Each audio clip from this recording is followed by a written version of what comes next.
Good evening, ladies and gentlemen, and welcome to yet another episode of Tens. This is your boy Steeltoro coming at you once again with my clique, my homies, my crew, Polytech.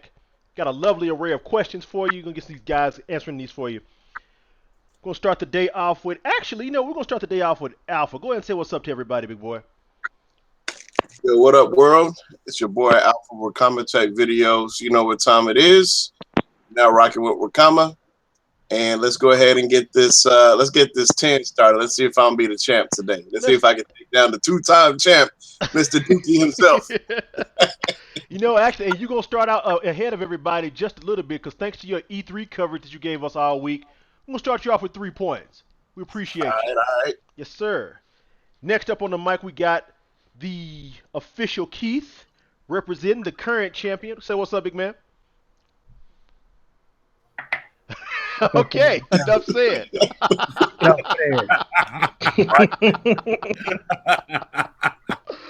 Next up, also representing Texas, the Mr. DVZN, aka Vader in the house. Say what's up to everybody. It's time for a new reign. That's all I need to say. Next, everybody knows this man, the one and only official, Mr. Mekel Kasanova in the building. Say what's up. What's good, everybody? It's your boy Mekel Kasanova. I'm taking my crown back this time. Hey, you ain't taking back nothing. Whoa. Okay. I catch you in Mario Kart after. Ooh. And of course, Big Papa representing right on time for Father's Day, Mr. Cameron Biggs in the house. Say what's up, Big Papa. What up? Well, he's gone now. Now he don't want to be in front of the camera. You can hardly hear you, champ. Say again. I said he don't want to be in front of the camera now. As soon as I was about to shout him out, he just bounced. All right, so you work on your volume a little bit. We can't really hear you well anymore. Yo, hold up. Yo. The stream look extra crispy with the score at the top, though. Oh, you like that? Okay, I'm glad you noticed. All right, Okay. Good. Okay. Let me pull this up. Hold on, I might switch to it. I'm trying to find different ways to make the show better for the people that watch it. You know what I'm saying? I want you guys to be able to see your score better. I want them to be able to see the score better. Just try to make the show better every time we get on here. So. Not mad at that. Yes, sir. All right. Oh, that's real noise. Real noise. Y'all like that? Okay. You can thank Her Majesty. She is actually currently mad at me right now because I was supposed to wash the dishes and clean the bathroom before the show, and I haven't done so. So I'm in a little bit of a doghouse right now. So we're gonna see how that go. But anyway, thank you all all you people that are watching this right now. Sorry, I get my words all mixed up. So. Y'all that have seen the show before, you know how it goes. When we asking these guys questions, based on their answers, going to get points added or points taken away. Also, you see these 2 lovely boards right here. They contain secret words. If anyone happens to say what's under this green board here, they get 10 points added immediately. If they say what's under the blue board, they get 10 points taken away immediately. Game changer right there. And speaking of changing the game, y'all ready to get into it? Let's get it. Let's go. All right. And as, of course, with every show, round 1, we have sponsors. And this week, we have Mr. Flash with his new book coming out, The Timeless Wisdom and Meditations of Trey Smooth, a.k.a. Flash. He is dropping the book, ladies and gentlemen. He's going to be telling you some of his deepest thoughts, some of his deepest meditations and things that he ponders over when his stream freezes up in the middle of the show. He's going to answer deep questions like, why is the sky blue? Why is water wet? Where are my daughters and my Shih Tzus? And why does my Rottweiler's breath smell like dog fur and kids' perfume? Good questions. Those are the kind of things he's going to answer for us, ladies and gentlemen. Make sure you pick up a copy of his latest, The Timeless Wisdom and Meditations of Trey Smooth, a.k.a. Flash. He also has a 1-900 number you guys can call if you have any questions for him. 1-900, ask me anything you want because I'm glad to help. Make sure you dial that. $1 for the first minute, $400 each additional minute. Golly. So you know. Damn. I ain't mad at you, Flash. Get your money. Them prices is crazy. Round 1. T to the E to the N to the S. Let's get it. Tech, entertainment, news, and sports. So, actually, Biggs, Biggs, I'm start with you on this one. The Oh, snap. 18-core Intel i9 is rumored to cost $2,000. The 16-core AMD Threadripper is rumored to cost $849. So what's up? I mean, is this a no-brainer purchase or what? I mean, okay, all right. So if you're trying to get the most bang for your buck, okay, shout out to DV. You want some bang in your gear, you're gonna want to go with the Threadripper. I mean, that's just because you're splitting hairs at a certain point, right? Yep. You're talking about getting something that is $2,000, is basically another $1,100 over. So there's going to be people that are going to buy that game, right? They're going to buy that car, and they're going to get it, right? And they're going to make use of it. But the reasons why is because they're pushing it to a high level of it, right? Mm-hmm. So if you're not pushing it that far, then I would tell you definitely do not spend $2,000, okay? Because $2,000, like, I suggest you have some real reasons why you're spending that much money. Like Pixar 4, Toy Story 4 or something. Like, are you working on that? Because if I come in your house and I just see you playing Ghost Recon with a $2,000 chip, I'm gonna have to ask some questions. Like, really, what we doing in here? Okay, it's like you buying a Lamborghini and all you doing is going to Chick-fil-A. I'm be like, dude, hit the track, okay? Like, do something that's gonna warrant why this costs this much. Now, for the people that want to be at the bleeding edge of technology, that want to be at the very top, because even though AMD will push really far for their price, I'm pretty sure that Intel will edge them out, right? In the end of things, like when it comes down to the benchmarks and the numbers and what everything is doing, I'm pretty sure at the end of everything, Intel's going to edge them out. So if you want to be at that bleeding edge, at the very top, to say, I got the absolute fastest, then there are people that will spend the money for it because that's what they want. But if you're trying to build something that can get you some really, really good, like, rendering times, really good core performance, really good performance when you're playing games, if you're doing stuff like music production like me, then it's going to be really hard for people to overlook the Threadripper. I mean, $1,100 is nothing to sneeze at. Mm-hmm. $1,100 can go towards a better GPU. Mm-hmm. It can go to the savings account. I mean, you can Good points. Good points. buy yourself an Xbox One X or something. I mean, you can do some things with $1,100 extra if you're trying to build out a system. And maybe if you wanted to really get technical, for $2,000, I can build out an AMD Threadripper all the way. Like, That's I can true. build a whole machine with it completely done. So that's something that's really big for a lot of people. And I think with AMD getting much better with the way that they're performing on their chips, is that conversation is becoming more serious. See, before, when AMD was kind of like in this lulling stage of them not making things that well, people were like, man, AMD's trash. Don't even play yourself.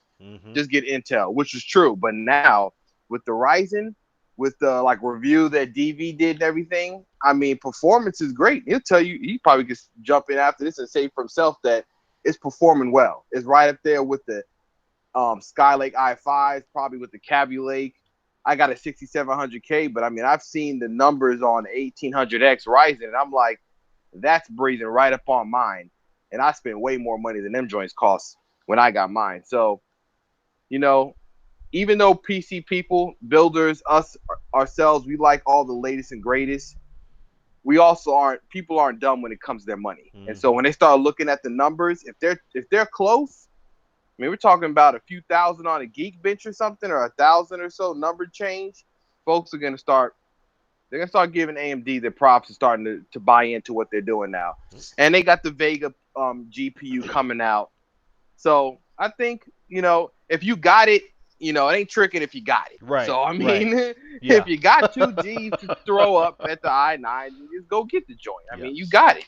But if you're trying to find out how far you can put your money and how far it can go, I'm going to have to go with the Threadripper on this. Nice. DV, you got the mic. $2,000 for a damn CPU. $500 just for a motherboard to put it in. You can build 2 Threadripper systems with that. Yo, but what a lot of people don't realize is the top price Threadripper isn't even the best value. There's going to be a 12 core. Absolutely. That's going to be coming out around like 5 because they're doing 10 core. Oh, 10 and 12. He's right. It's like 10, 12, or 14, and the 16. I think that 12 core is going to be crazy, and it might be like literally 500 at the most, maybe. Crazy. That's ridiculous, man, because even the closest Intel 12 core is still at 1,000. Right. So you I mean, it's not even close. I mean, if you're still talking about what AMD was like 5-6 years ago, that's cool. But I know that lets me know you don't know what you're talking about. So we're not gonna have a long conversation about it. That's all I'm saying. Alpha. Yo, so I mean, overall, I mean, a lot of the points that Cam discussed is kind of in line with what I believe. Overall, like the you know what I'm saying, the i9 at 2,000, that's obviously going to be enthusiasts only. Right. Your average consumer is not going to be purchasing that. I mean, this is basically going to be the same discussion as why should you buy a PS4 Xbox One X over the PS4 Pro? Because now you're going to try to convince the average consumer what's the difference as far as 4K, true 4K, or maybe dynamic 4K, coming off the PS4 Pro, and then now you're battling between them two, and obviously this is going to be an enthusiast. But to me, the easy answer would be just go ahead and like you said, depending on what chip you're coming from too, because overall that Threadripper, you're going to get performance that's obviously above an i5. Right. So obviously for $849, that's obviously the better buy. But the 2,000 for, like you said, for that i9, it's a stretch. There's a lot of things that you can do, like Cam said, for $1,100. You could buy 2 Xbox Ones after taxes. It's true. So, but yeah, for me, I would obviously say, man, go with AMD this round. Because I mean, I honestly, I know the only thing, like I said, is enthusiasts are going to go after that i9 just for bragging rights, just to say they got that much power in their tower. Right. But but for me, I think better use of the money in this situation would be to go with AMD. Keith. Yeah, I agree with everybody. AMD is obviously going to be the better idea for cost. Think about it like this, though, man. You're going to have different types of groups of people who are going to justify spending $2,000 for that chip. First, you have the people that use like maybe CAD programs, or like with DV and Cam, who's in the music. When you get into that heavy music production, you're going to need that raw power so there's no hiccups, because we all know the artists will run into hiccups, or whatever the case may be. You'll have that group. Then you'll have the actual business group, which they're using it for whatever type of computing, whatever, as far as like bringing out the visual prowess or whatnot. Right. And then you have the PC master race. These are the ones. These are the ones who will spend $2,000, just like Alpha said, to say, "Hey, I just spent $2,000 on a chip." Nah, man, you go with AMD, and like everybody was saying, you take $2,000, you build 3 systems, and you still have enough money to fly me out to your house and make some ribs and get it popping. Cam, holla at me, cuz. Mekel. Man. All right, I'm just gonna say it like this: if you ain't got $2,000 to drop on this, you ain't a baller. Okay, LeVar Ball all the way. If you can't pay $500 for some shoes from LeVar Ball, you ain't a baller. This is big boys only. You need to come up in here. Don't even write a check. Don't even ask how much it costs. Black card only. Walk in, slap it down with that finesse. You gotta be like, whoosh. I'm sorry, what did you say? Whoosh. No. With what? Finesse. Finesse? You said finesse? Yes. I'm sorry, boss. You just lost 10 points. Damn. Hey! How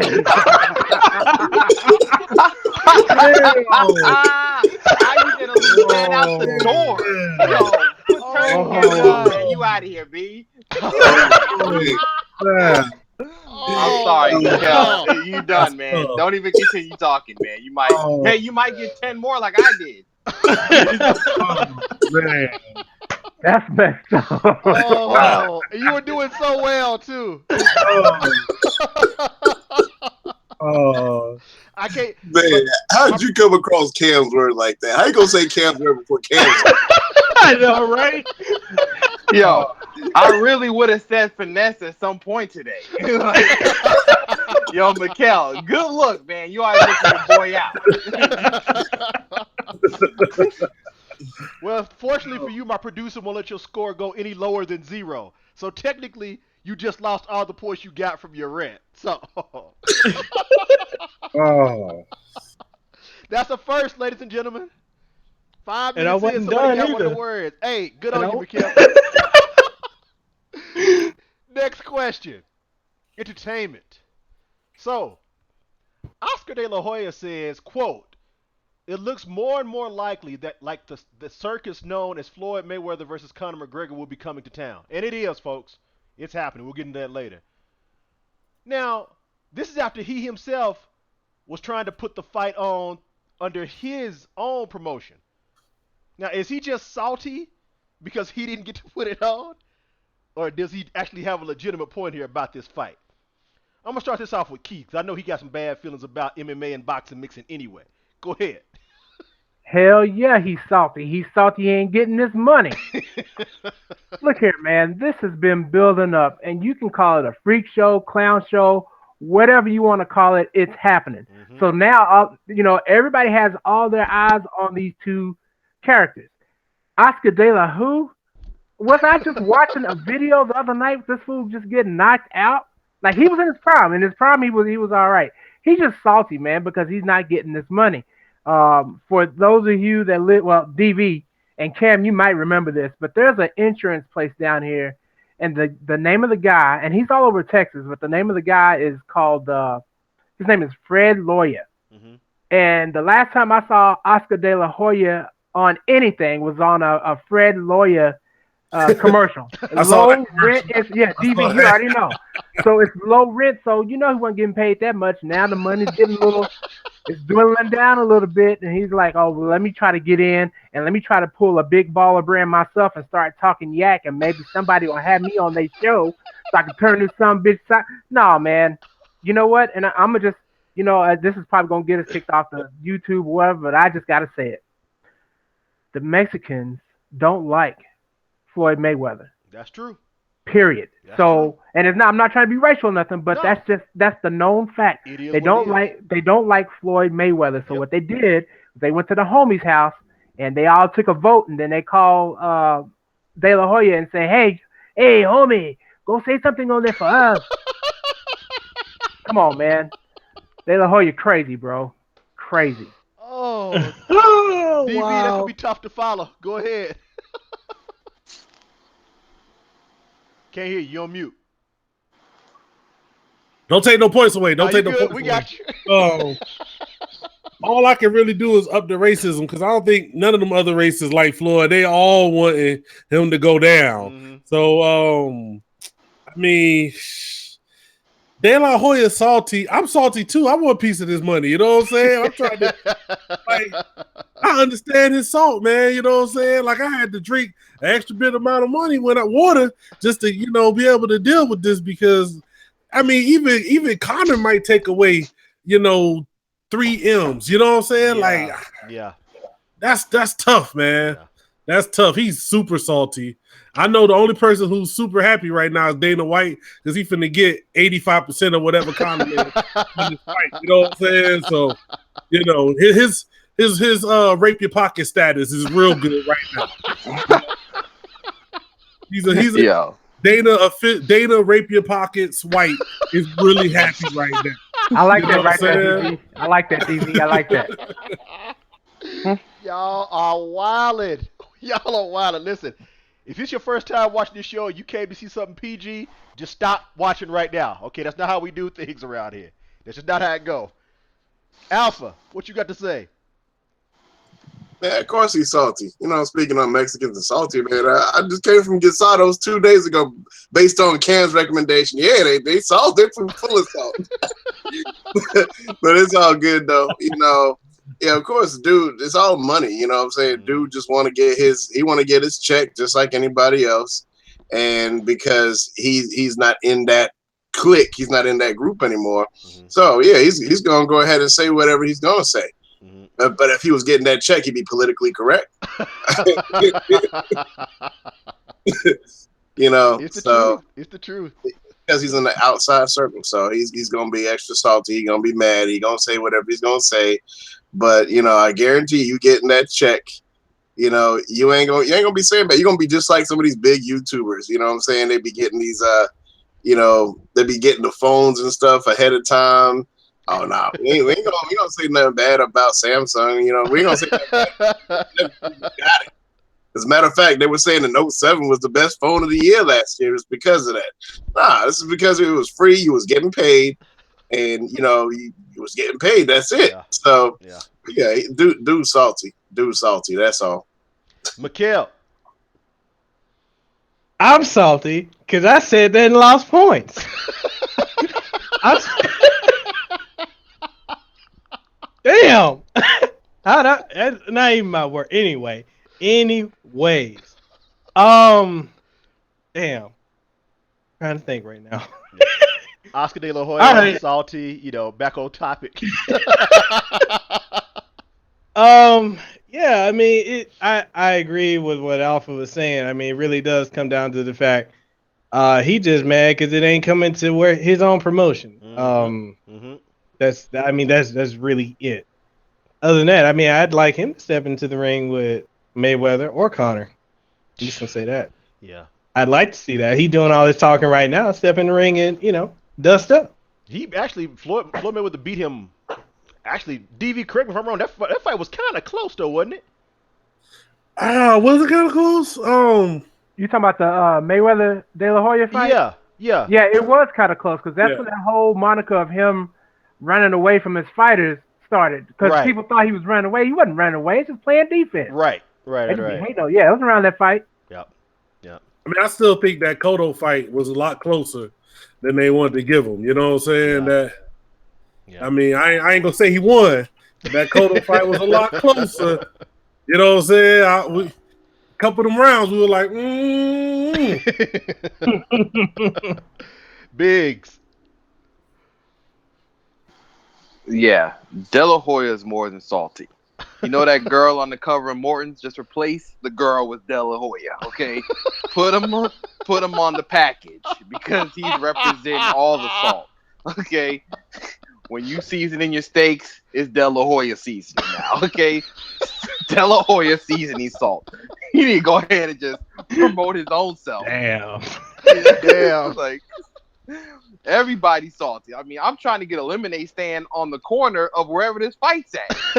I'm trying to sell Kool-Aid. I'm whatever I need. Me and DV gonna be out there with Kool-Aid and lemonade for 10 a cup. I'm trying to cash out. It. Let's hustle. I'm just trying to cash out. Okay, print out some Mayweather McGregor cups. Just pour some Kool-Aid in them joints. And cash out. No, everybody salty. I got the fidget spinners, the Mayweather McGregor fidget spinners. The Mayweather fidget spinners. All day, you know what I'm saying? Hey, that might be a good idea, yo. Seriously. It probably, I'm sure the China man down there already got that already printed up. He's like, too late. Yeah. I'm already going. And I got LEDs on my joint. But, you know, if De La Hoya, I mean, this is just, it's money. Like, anybody involved with this, anybody that was close to these discussions knew that there was money to be made. Like, a lot of it. So you get pushed out of them discussions and you no longer in play with being the person that's getting a check. Of course you're going to hate. That's what happens every time somebody gets pushed out of the discussions. All of a sudden, them people is corny. This fight's not even good. Dude, I swear, if Mayweather calls him up and says, hey, man, we actually want you here, you're going to get like $5 million. You know what? I mean, Mayweather, one of the greatest. I don't even know what I said. I think I was inebriated last time I was talking to y'all. It's true. Like, he going to backtrack all he said. Just mad he ain't getting the money. And any hate on Mayweather is just because I think people don't realize Mayweather got into it, and when he realized there was money to be made, he started formulating his entire plan and team to get this money. That's right. Because guess what? There's no glory in not having your brain power when you done boxing. That's right. Like, yeah, everybody's getting about you one of the greatest. You was up there battling. That's cool, but he can't talk. Yeah. Like it don't matter. When he realized that, it's like, yeah, get defensive. That whole he runs around the ring. Dude, ain't nobody trying to get hit in the face. Like, what are you talking about? That's not what's up. Like, you know, if I ever learned to box, I'd be like, get my defense up. I'm trying to slap these swings away. I ain't trying to come out of here not seeing when I'm done. He's trying to cash out. And McGregor, even though he might end up with $10 because Dana White taking the rest, you know, he's trying to make sure that the pot is big enough that he can leave and never fight again. Like them belts he got, UFC might as well just go ahead and write them things off because he don't look like he ever coming back. Yeah. He cashed out on this one, he gone. Y'all gonna see him in Ireland boxing the goats. You're gonna be like, yo, when you ever gonna come back to UFC, you can be like, nah, I'm straight. This is the same thing with Mayweather. This is the easiest fight for him, right? The dude doesn't box. He doesn't know the art of it. He ain't gonna know it in 2 weeks training or 9 months or whatever they're gonna do in August. He ain't got enough time. I don't care what you've been doing. Mm-hmm. Mayweather been boxing his whole life. You might be a good boxer and have the raw talent, but that's not gonna supersede somebody who has been studying the art of it. Yep. All for 40 years practically.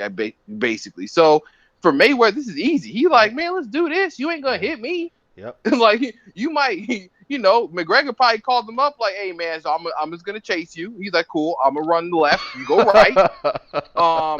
All right, round 7, I'm gonna swing and just, you know, just take it to the chin, but it ain't gonna be hard. And just kind of stumble for the cameras and look to Dana.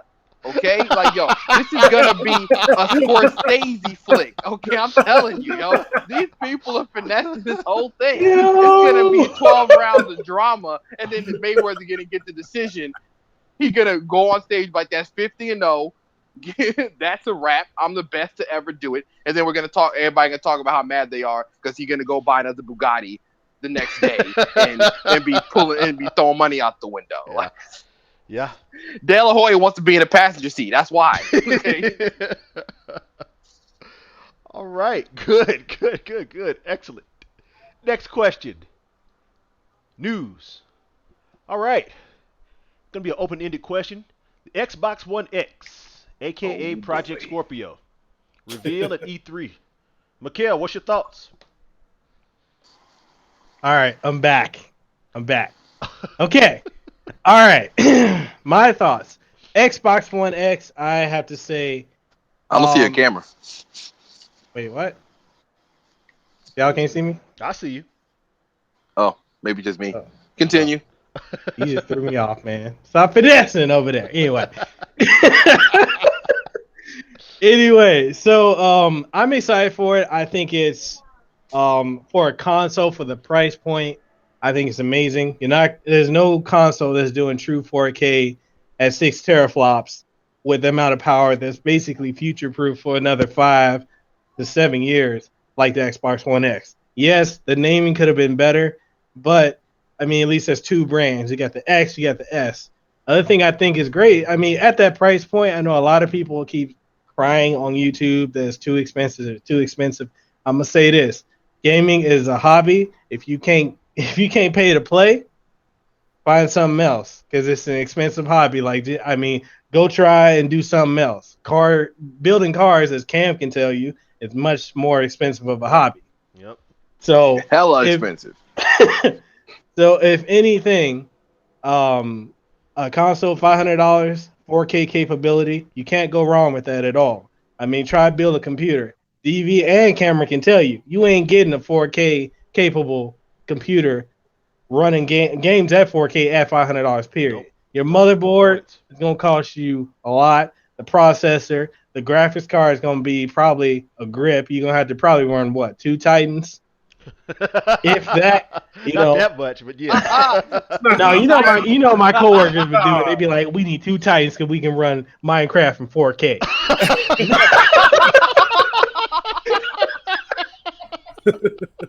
We need to see that sun in 4K and all this blocky gloriousness. I think it's great. I think Microsoft should have came with more. I mean, the games they showed were cool.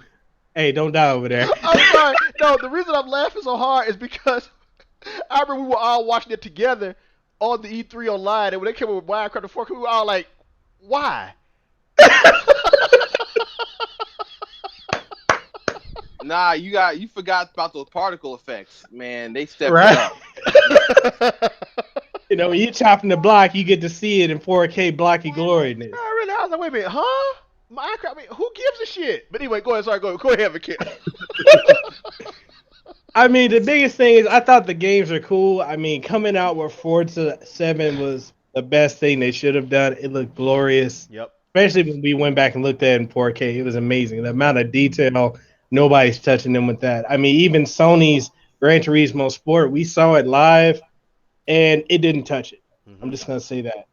I just think the games could have been better shown. Like the what they were showing, like, especially like with what's that pirate game they had? Sea of Thieves. Sea of Thieves. They could have done. It could have been shorter, and they could have shown something else.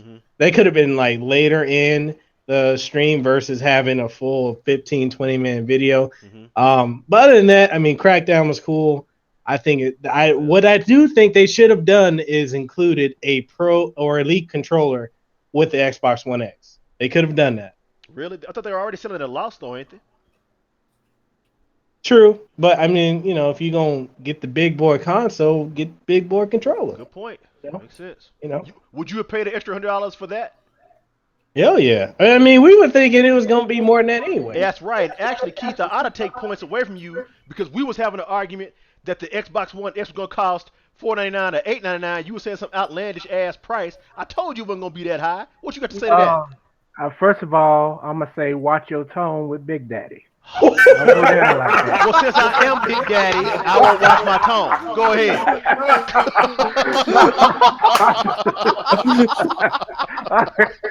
I'm tripping. But no, man. That $499 price. And again, I hate to keep harking on the PC Master Race, but it's gotten to the point that, like at work, for example, last week we was getting into an argument because the PC Master Race people were all like, man, no, just a waste of money. You're not even getting true 4K. It's 30 frames per second and yada, yada, yada. Not everybody can afford to build a PC. So this is going to be the next viable option for people to get into as far as with gaming. Good point. Now, if they would have included an extra or that Elite controller, that's a no-brainer right there. I'd have done that in a heartbeat. I mean, I'm doing it now. But, I mean, it's a no-brainer. The system's going to be good. Like Mekel said, it's going to be future-proof. And man, when you see the games on there, I'm saying too much. Cam, you and I are gonna be on Forza for 23 straight hours because I know it's gonna go down. Think about this too. I'm there. Think about this too. That new machine, that X, it's also going to help TV manufacturers sell TVs. True. Right now, I think I read an article where the TCL TV was like one of the top-rated 4K TVs for under $600, and it was like 50 or 55 inch. So it's going to help sell TVs. Yep. I'm telling you, man, this is a no-brainer. This is going to be the best thing ever. I'm sorry, PlayStation. You had your time, and now it's time for Xbox, and then maybe another 5 years it'll be your turn. We'll see. PlayStation 5. PlayStation 9. They gonna jump to 9. Go ahead, Big. All right, so I'm gonna. Oh man, I thought I was on mute for a second. No, My thoughts. I'm gonna agree with some things that Keith said and Mekel. So like when this thing got announced, like I said, my thoughts were if you make it $399 to avoid the nonsense, right? That was my whole thing. It was like, yo, Microsoft makes it $399, we ain't got to hear none of the nonsense. So as soon as they showed $499, I was like, oh boy. here we go. Like this joint's on. I mean, I refresh YouTube and cats are already uploading. I'm like, yo, calm down. I mean, folks put their camera on ASAP, like $4.99. Never build a game PC. And I don't know where we got to the point in the game industry where like we didn't want more power. Like I swear back in the day, Dreamcast, PlayStation, when the new console came that had more power, that's everything we wanted. And that was everything that people used with the PS4 when it first came out, was that it was more powerful. So now that the Xbox One X is more powerful, the next thing that we got to come up with is it's $100 more and it doesn't have the games I want and blah, blah, blah. Whatever. Most of the things like the multi-platform games are going to be looking better on the One X. So if your argument is I can play multi-platform games on a PS4 Pro, then you don't have an argument to the person that decides to get a One X because his will look better than yours. And if that's what we're trying to do, because that is what we're trying to do, we want the games to look as good as they can. PC, you're not building no PC for $500 that's doing 4K. Mm-hmm. I don't care. I don't care. Like it doesn't. It's not even possible. Like I mean, the only way you're doing that is if you don't have any storage.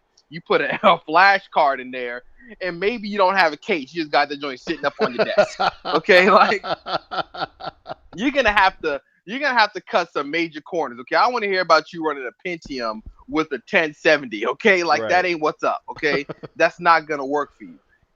And so, like Keith said, the PC argument is beating a dead horse.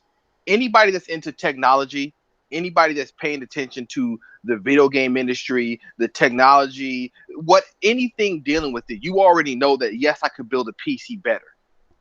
Like this isn't rocket science. Sherlock, you cracked the department of the obvious case. Like, yes, you can put a 1080, a Titan in there, and it's gonna blow this joint out the water.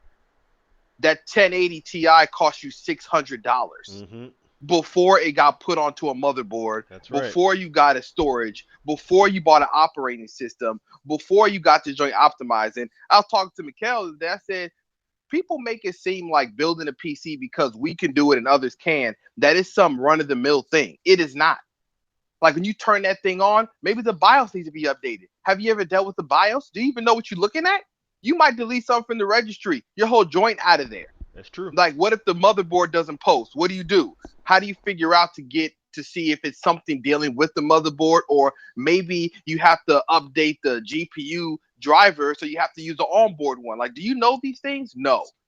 Folks, all the people that walk in the stores in the Best Buy and buy game consoles, the people that bought PS4s and things of that nature, and Xbox One S's and the original one, this is easy, right? I get a One X, I plug it in, I turn it on, it does what it's supposed to do. Exactly. And then there's a social aspect of gaming on a console that I personally prefer over a PC. Now, obviously, I'm playing with somebody I know is cool, but using live and tagging friends and doing captures and being able to jump in out of games and stay within that environment is more fluid. Like I can go on my PC and I can use things like Discord and stuff like that, but it's still more of a setup, right? It's not like I can just immerse myself in this world of Xbox. So with the One X, yeah, $499 is the right price. Considering what it can do, what it's gonna bring to the table, you can't argue its price point. I mean, you can always argue a price point, right? I mean, people were screaming that the Switch cost $299 and it should have been $279. Like the $20 is breaking the bank. Like, let me tell you something.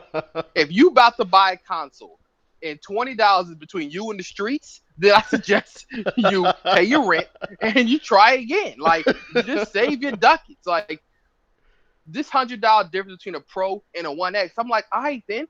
So it costs $100 more.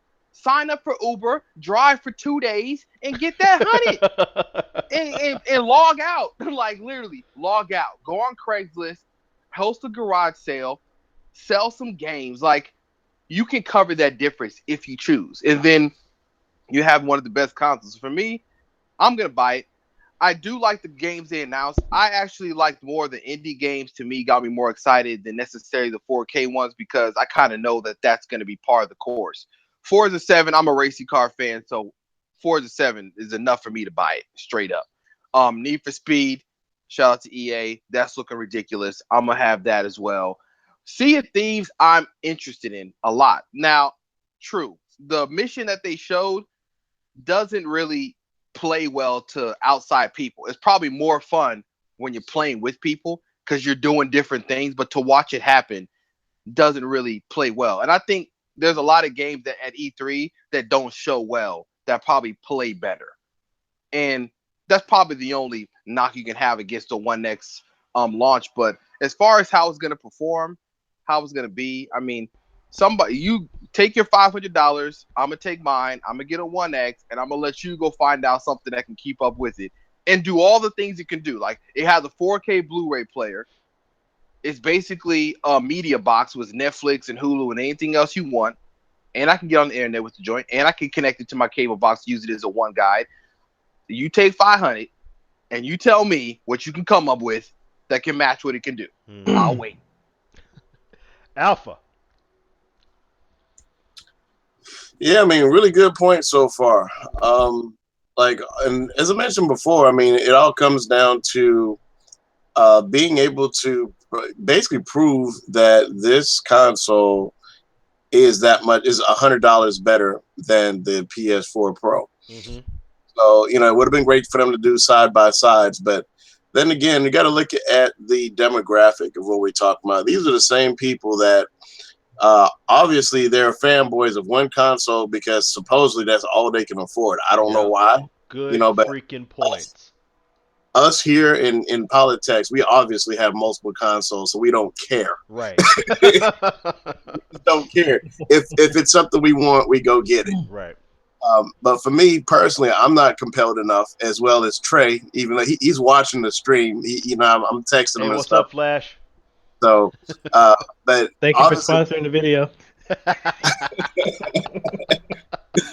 So obviously, we're not compelled right now to buy it day one, right. As you are still, just because we're looking for that game that grabs you. And right, exactly. Like for Trey, it's like whenever they show Halo 6 and it's looking crazy, that's the day he's just gonna go ahead and pre-order or put down all 500 on the console on that day. So for right now, I mean, I'm holding off, but I think it's a step in the right direction for them, because honestly, the step that they're taking is a step to basically raise the standard for gaming, right? Gaming consoles. Let me put it that way. And because you got the PC master race group out there, they're like, well, you're still behind. So what? Like Ken said, it's $500 for a console that does what it does. Mm-hmm. And at this point, they've really raised the standard, and I'm looking forward to seeing what they're going to do. But like you said, really the games that they came out with, not a whole lot going on there. Forza 7, but I think there's a discussion I had with one dude that was in an Uber car on the way. He was talking about how he says Xbox One X is basically essentially doing the same thing as PS4 Pro, even though it has more power. But essentially, they're just going to upscale and do things just kind of like Doom did, where Doom had like this dynamic resolution where you wouldn't notice the difference between like 1080p and like 4K or something because it was so fast, and the items in the distance were downscaled and then they're upscaled. So basically he's saying that it's going to do the same thing, and the only way to really truly take full advantage of that power is going to be through first party games. Mm-hmm. The third parties aren't really going to be the ones to really influence that, but we're going to see how this goes. I mean, because like you said, it's going to be all into how well the developers are going to study this and apply any techniques available to see to really generate the best possible performance out of these games. So it's going to be one of those we will see situations. Right. So, but yeah, that's my answer. It's going to be a wait and see approach, just like the Switch. The Switch has a little less power. This has more power. We just have to see what the developers do when they grab on. Right. I got a quick thing to add real quick. Sure, go ahead. I just want to know when it got to the point where all these gamers who are crying started feeling so entitled. Mm-hmm. Like, gaming has always been an expensive, hobby. So I've seen gamers like, especially on YouTube and Twitter, crapping over all E3. I thought the E3 was good. It could have been better, but it was a good thing. Like this entitlement and crying, like I just can't. I can't get with it. I can't get with that. January 2017. January 2017. Yeah, that's going to answer your question, Mekel. That's when they started crying? That's when they really started crying because, we got Orange Peel in office and everything has been going down. So January 2017. Especially all the hate towards Capcom, and I just got inside information. They about to come with it on the Switch. But all the crying, man, we about to get 7 new Capcom games for the Switch. Nice. Including Resident Evil 7. Anyway, y'all ain't hear from me. DV, I know you've been anxiously waiting to get on the mic. Nah, man, you know what I'm saying? All I'm going to say is y'all right. Everybody right. Y'all right. Even though I'm sitting in the room with a bunch of dudes who just buy it all because that's what they want.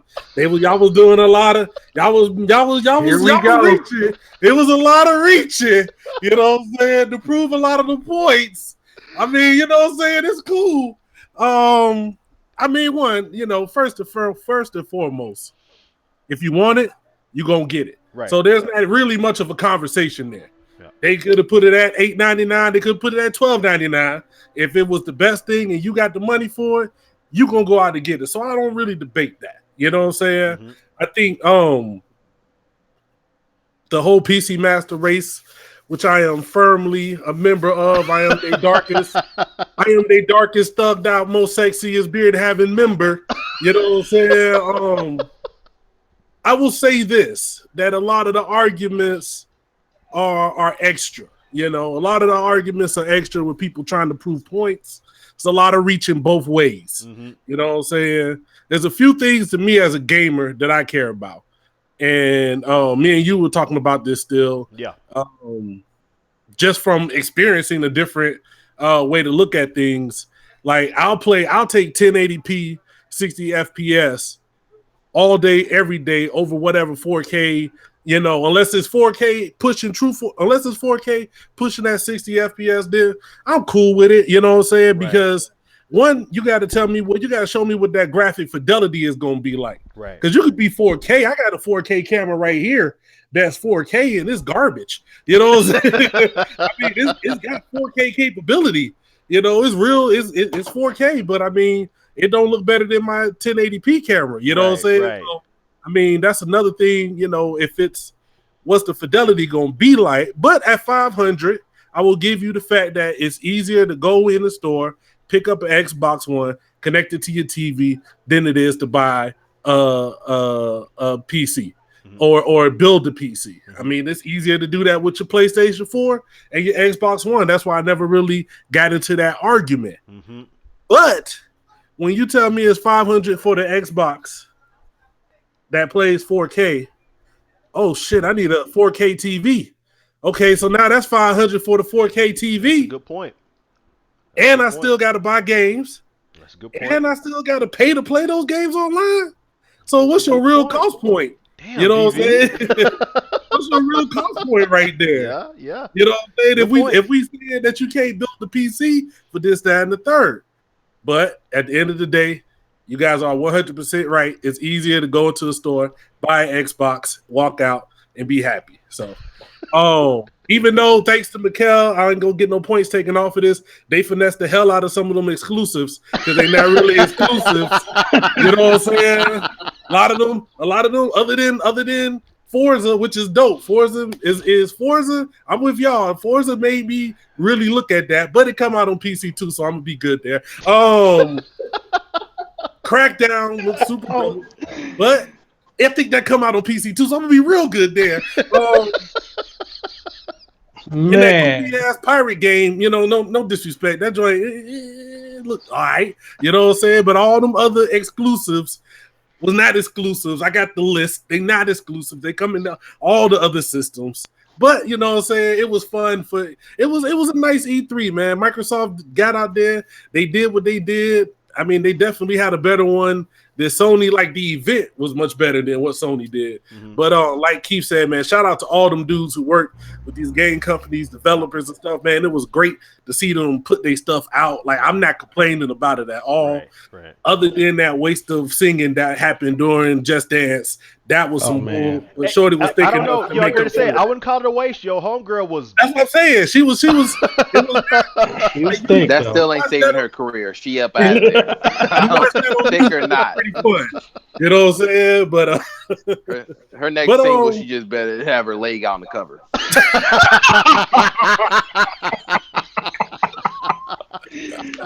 Yeah, but I think, like Alpha said, man, this is gonna be about what them exclusives looking like. And like you said, if you going into the store to buy the most powerful thing possible, then it's not really a choice. It's not really an option. Mhm. So, All right.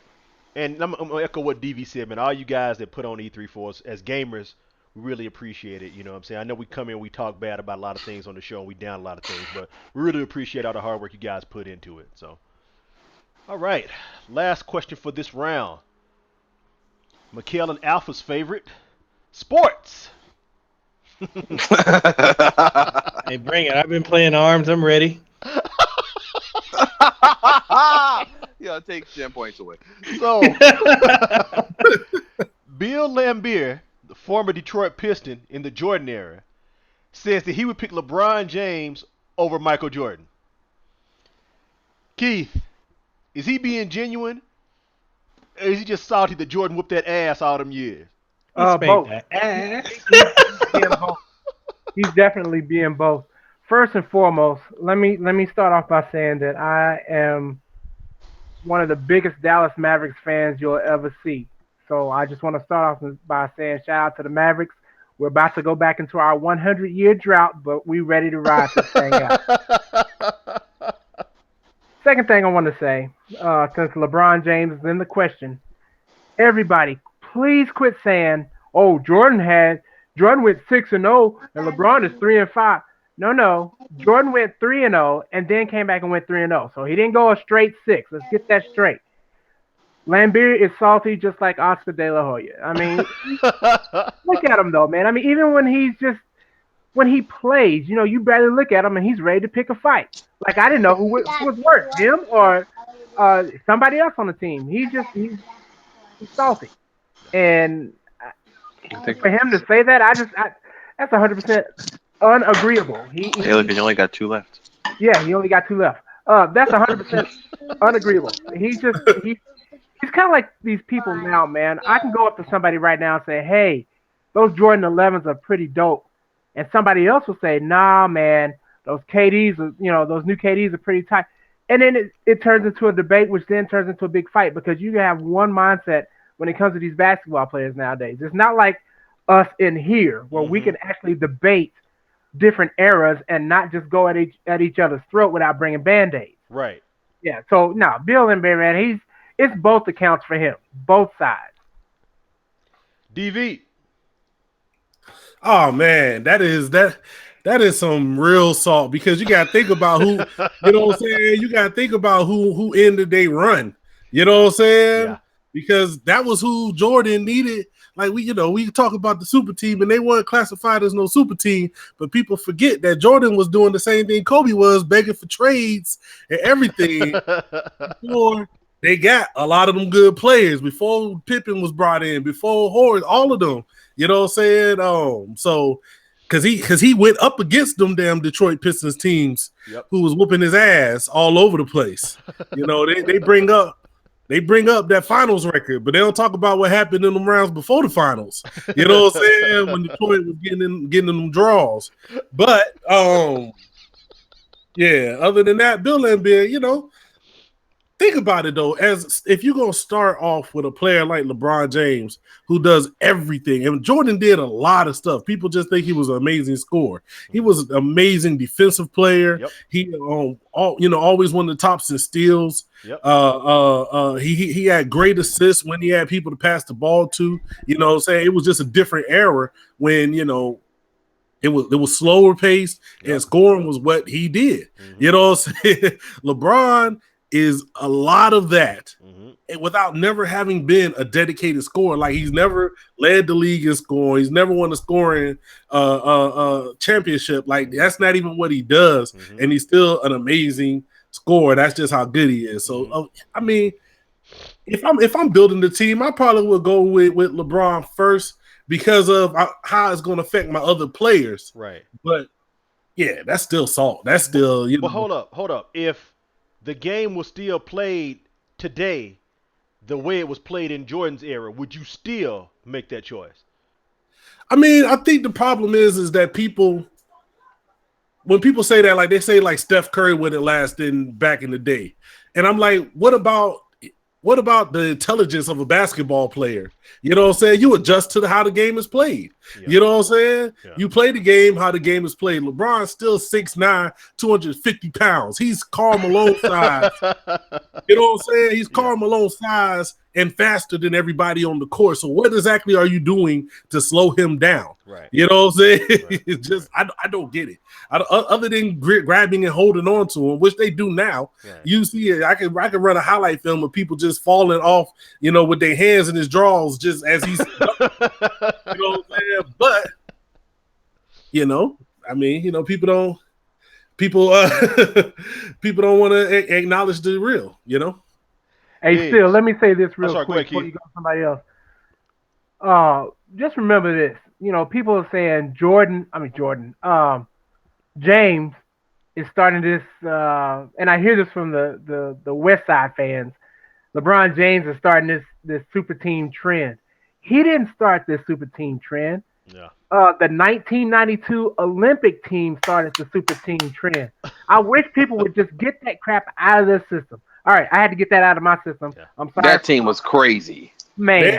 They ain't gonna bring up them teams they ain't gonna bring up them Celtics and them dream teams is out of control. That's what I was getting ready to say. If the dream team started with any team, it started with the Celtics when they had Garnett, Allen, and Pierce. Yeah, I mean, in my opinion, Pierce. In this era, the super team era started with that. You know what I'm saying? So anyway. What about when Karl Malone and Gary Payton went to the Lakers? You know, they still didn't win nothing, but that was still the culmination. They were trying to create one. Well, see, okay, the definition of a super team implies people being in their prime. Do you see what I'm saying? That's the difference between like a super team with the Celtics with those three guys and a super team with like Karl Malone and Gary Payton. I mean, they were like 90 years old when that super team came together. You know what I'm saying? So I think there's a big difference. They was poolside when they got the text message. That's what I'm saying. There's a line of demarcation between a super team and a super team. You know what I'm saying? But I mean, no, I think the real thing is that there is no situation that has happened in the history of, other than like Moses Malone did it at one point, where a former MVP leaves to go to the best team in the league. Right. If we're drawing lines in the sand, that is just something that doesn't happen. Even LeBron, what he did in Miami was nowhere close. Wade was old and hobbled. Nobody had Chris Bosh as top anything. Right. But when they got together, they started formulating this mind state that it was, you know, these guys were the best players in the league, and it was like, really? Right. Do you really think that, or are you just saying that now to, you know, to fit your narrative? Right. You know. And see, and I'm sorry, I'm talking a lot in this show. I shouldn't be, but that's why I don't really consider the Warriors winning this year's finals as true vindication, because it wasn't the same situation versus the same situation last year. You know what? Wait, hear me out. The argument that I'm hearing from Golden State Warriors is if Draymond Green hadn't got suspended for that game, they would have won. Okay. Take Kevin Durant out the picture. Let Draymond Green stay in the game with the same old teams, and then y'all play. That would be true vindication. But if you go out and add Kevin Durant to your team and talk about, okay, now come get some, that ain't the same. That's not apples to apples, in my opinion. But you know, Draymond Green would have kicked his way out of 2 or 3 of them games. Draymond Green is the only FIFA player that plays in the NBA. Draymond in the wrong sport. Okay, yes, I'm sorry. Go ahead. I'm sorry. Go ahead, Big. You got it. Oh, it's my turn. Yeah, Bill Lambier. Sorry. yeah. Bill, he's also opening up a new seasoning salt company with De La Hoya. They both together will be taking over McCormick's. They will now have competition. Okay, Sazon seasoning better watch its back because De La Hoya and Lambier seasoning sauce on its way. I'm just letting y'all know. Y'all gonna be seasoning your chickens a little differently next year. Yeah, a little extra salt. I mean, I will say one thing about this. I always have this debate. I'll have a debate at work with somebody that's into sports, and I said, why can't we just leave these people in the era that they were at and let them be great for the times that they had? Like, why do we have to keep comparing LeBron to Jordan? I mean, like, it's tiring for me. And I was a kid when Jordan was playing. I'm just like, yo, that was 1996. Like, man, let it go. Like, he was great for his time. And then guess what? Let LeBron be great. And then the next era of players, let them be as great or as better as LeBron. Like, let it, like, it doesn't have to be a comparison to validate his skill set. Ain't nobody watching LeBron James play gonna say he only I. Right. Like, are you serious right now? Like, I remember seeing LeBron play on the East Coast when he was on a high school because he used to play the high school that I went to. And I remember seeing him and he was like 17. I was like, this is a grown man. Somebody get Dyfus in here. This cat is not a child. Okay, it's a grown man perpetrating as he's a senior. I'm not beat. This man was chucking up threes from half. I remember I was in Trenton, New Jersey, and they were playing all the high schools, and this man is chucking up threes from half court, playing no D. I'm like, who is this robot? Get him out of here. Send him straight to the league. I'm like, so LeBron is his own great right. The whole argument about him being to the finals 3-5, I'm like, are we gonna mask over the fact that he's been to the finals every single year? Exactly. Like, there are people, I'm a Knicks fan. We don't even get to see the playoff curtains fall. We just be like, yo, we heard about this thing called the playoffs. We haven't seen them yet. It's been about 10 years. Okay. Like, so the fact that he's taken every team that he's gone to these finals, I mean, the ratio's still good in his favor. I mean, like, what do you expect him to go in there and bang out 7 in a row? That would be unthinkable. That would essentially be that nobody in the league is good. He playing me and the people in the I be playing on the street. You know, like, that's what would happen. But yeah, he made the 7 times. He didn't win, but even then, he's still great. He's still doing a lot that he can do. It takes more than just one person in the team. I mean, this year, they lost this year. I had different thoughts on it. Kind of more so like their bench just didn't do anything for him. Right. Like, he had to be out there. And the moment that they did do something was game 4. And I'm like, yo, this is where y'all been at the last 3 games. And then in the game 5, even though they lost, at least they were still keeping up and doing something. So the fact that he has gone this far, like, anybody saying that Jordan was, take LeBron over Jordan, it's like, just let Jordan live, okay? This man is chilling. He a billionaire. Like, Jordan did everything that he needs to do. Ain't nothing more to do. And I'm sure when he hears these comparisons, he just be laughing like, he's 55 now or something? Ain't like he gonna come back and defend his honor. He ain't gonna be like, yo, tell LeBron come meet me at the court one-on-one. He gonna catch an L and it's gonna be bad. I'm be like, yo, I don't think you want to do that, Jordan. Like, you were good, but like, listen, the father time knows no bar. Okay, you would just have to sit down this one. So I think he's just salty. I'll look out for his seasoning in aisle 4 Safeway. I'm sure it'll be there for my meals later. Mekel. Man. My honest opinion right now of Bill Lambier, him saying this, that he would pick LeBron over, what is it? He picked LeBron over Michael Jordan? Yep. I think really it comes down to, like everyone else is saying, like, people going off of those based on their era. Mm-hmm. That's really what it is. I don't think, honestly, we could never say who is greater because they're from 2 different time periods. There's no way to legitimately put them up against each other outside of a simulation video game. Right. There's no way we're going to have, that's like saying we're going to have John Cena versus Hulk Hogan. I mean, we can legitimately have it now, but Hogan's not in his prime. You know, he gonna do the body slam and then hit you with the leg drop, He probably and can't then pick John Cena up now. He's like 90 years old. He's gonna break his Yeah. damn back. Hogan gonna try to rip his tank top and not be able to do it. He's like, oh, yo. But I mean, that's my thing. Like you can't compare people. I mean, you can compare them by stats, by how they played the game. We can have. You can't really say someone's the greatest of all time. They're the greatest of their era Right. because there's always going to be someone better. So I think it's a lot of salt. You know, his sodium levels is pretty high. He needs to bring them joints down. You know, but I mean, all in all, it's just we will never know until Right. they actually play each other. Right. And Jordan, I don't think he wants to come back a third time because he shouldn't have came back the second time. He came back and went to the Washington Wizards. Yeah. Nah, Yeah. yeah, he could have just let that go. Yeah. Hey man, I appreciated that. That was my only time seeing Jordan live. Even though the tickets was like $12. I was happy. We was good. We was real close. You know what I'm saying? I appreciated that. Yeah. No, Alpha. but that's Oh, my sorry. 2 cents. Oh, No, sorry. I'm good. I Alpha. mean, I agree with Mekel and Cam's standpoint. Is why do we have to keep comparing legends of today compared to legends of tomorrow?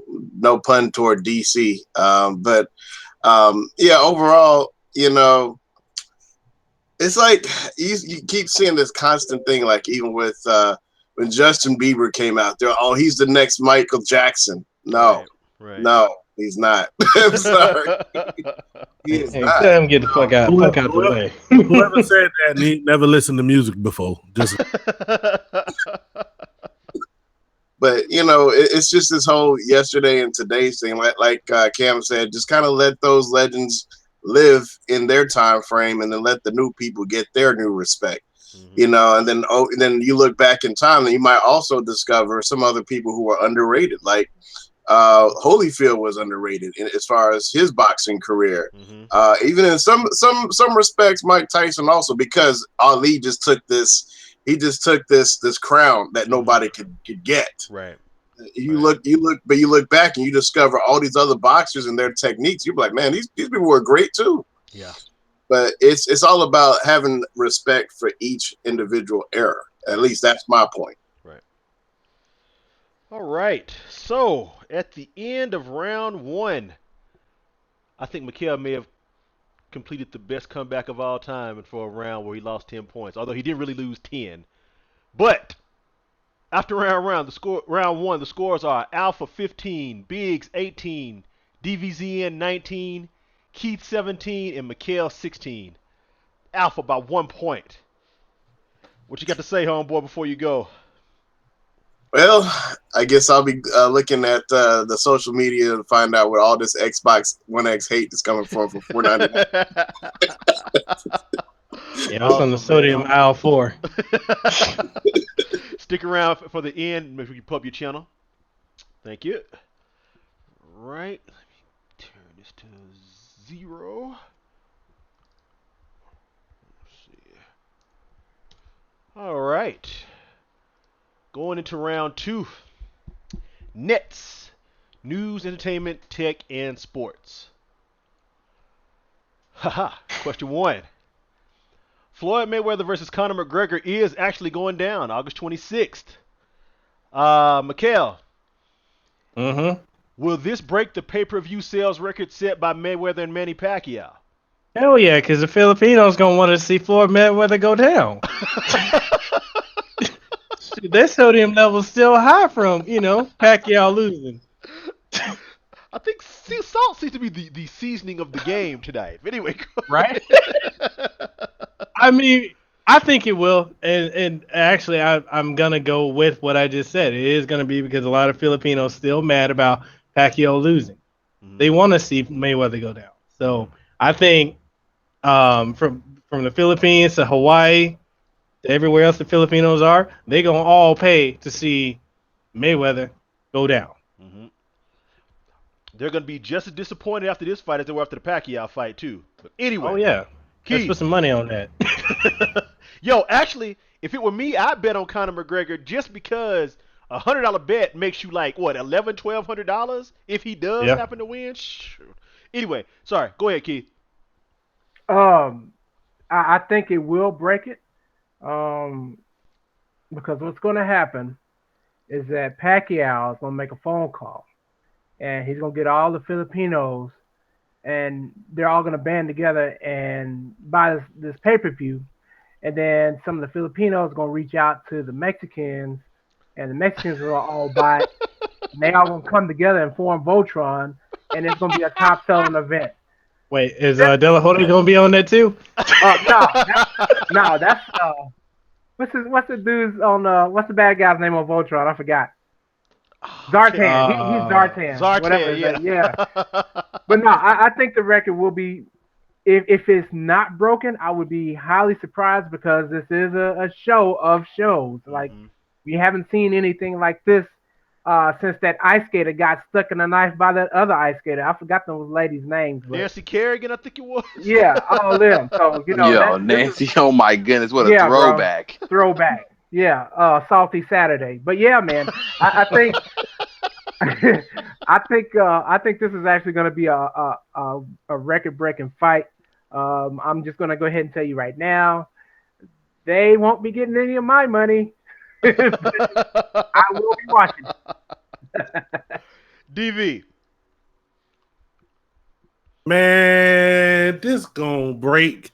They gonna have to make a new name for this. It's gonna be like Pay Per Floyd or something. Like it's gonna be a whole new era. It's gonna be like Aladdin. It's gonna be like a whole new world. I mean, it is. I mean, I just feel bad.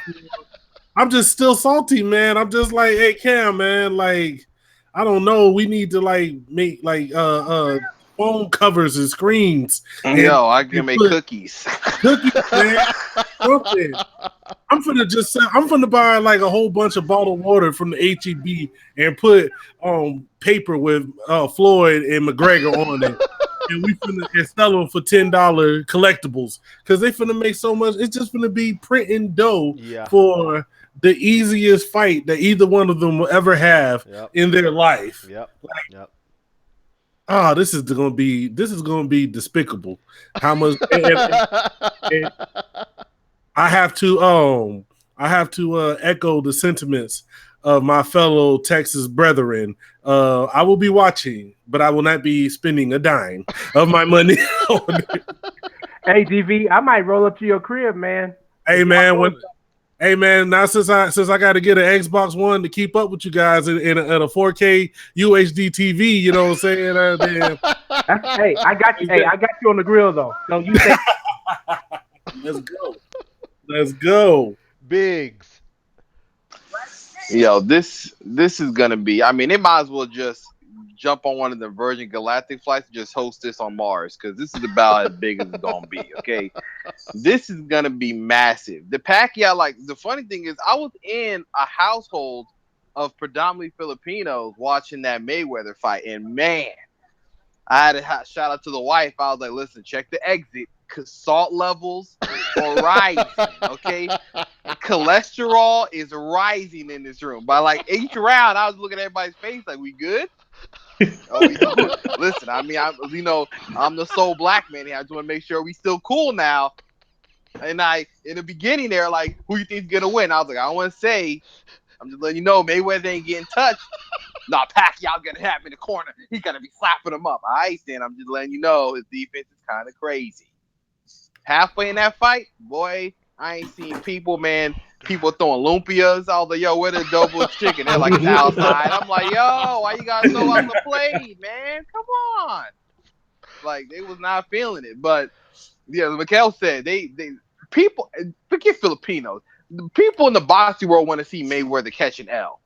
Whatever it takes. Somebody gonna throw oil on the ring when he's walking by. They're gonna have him slip.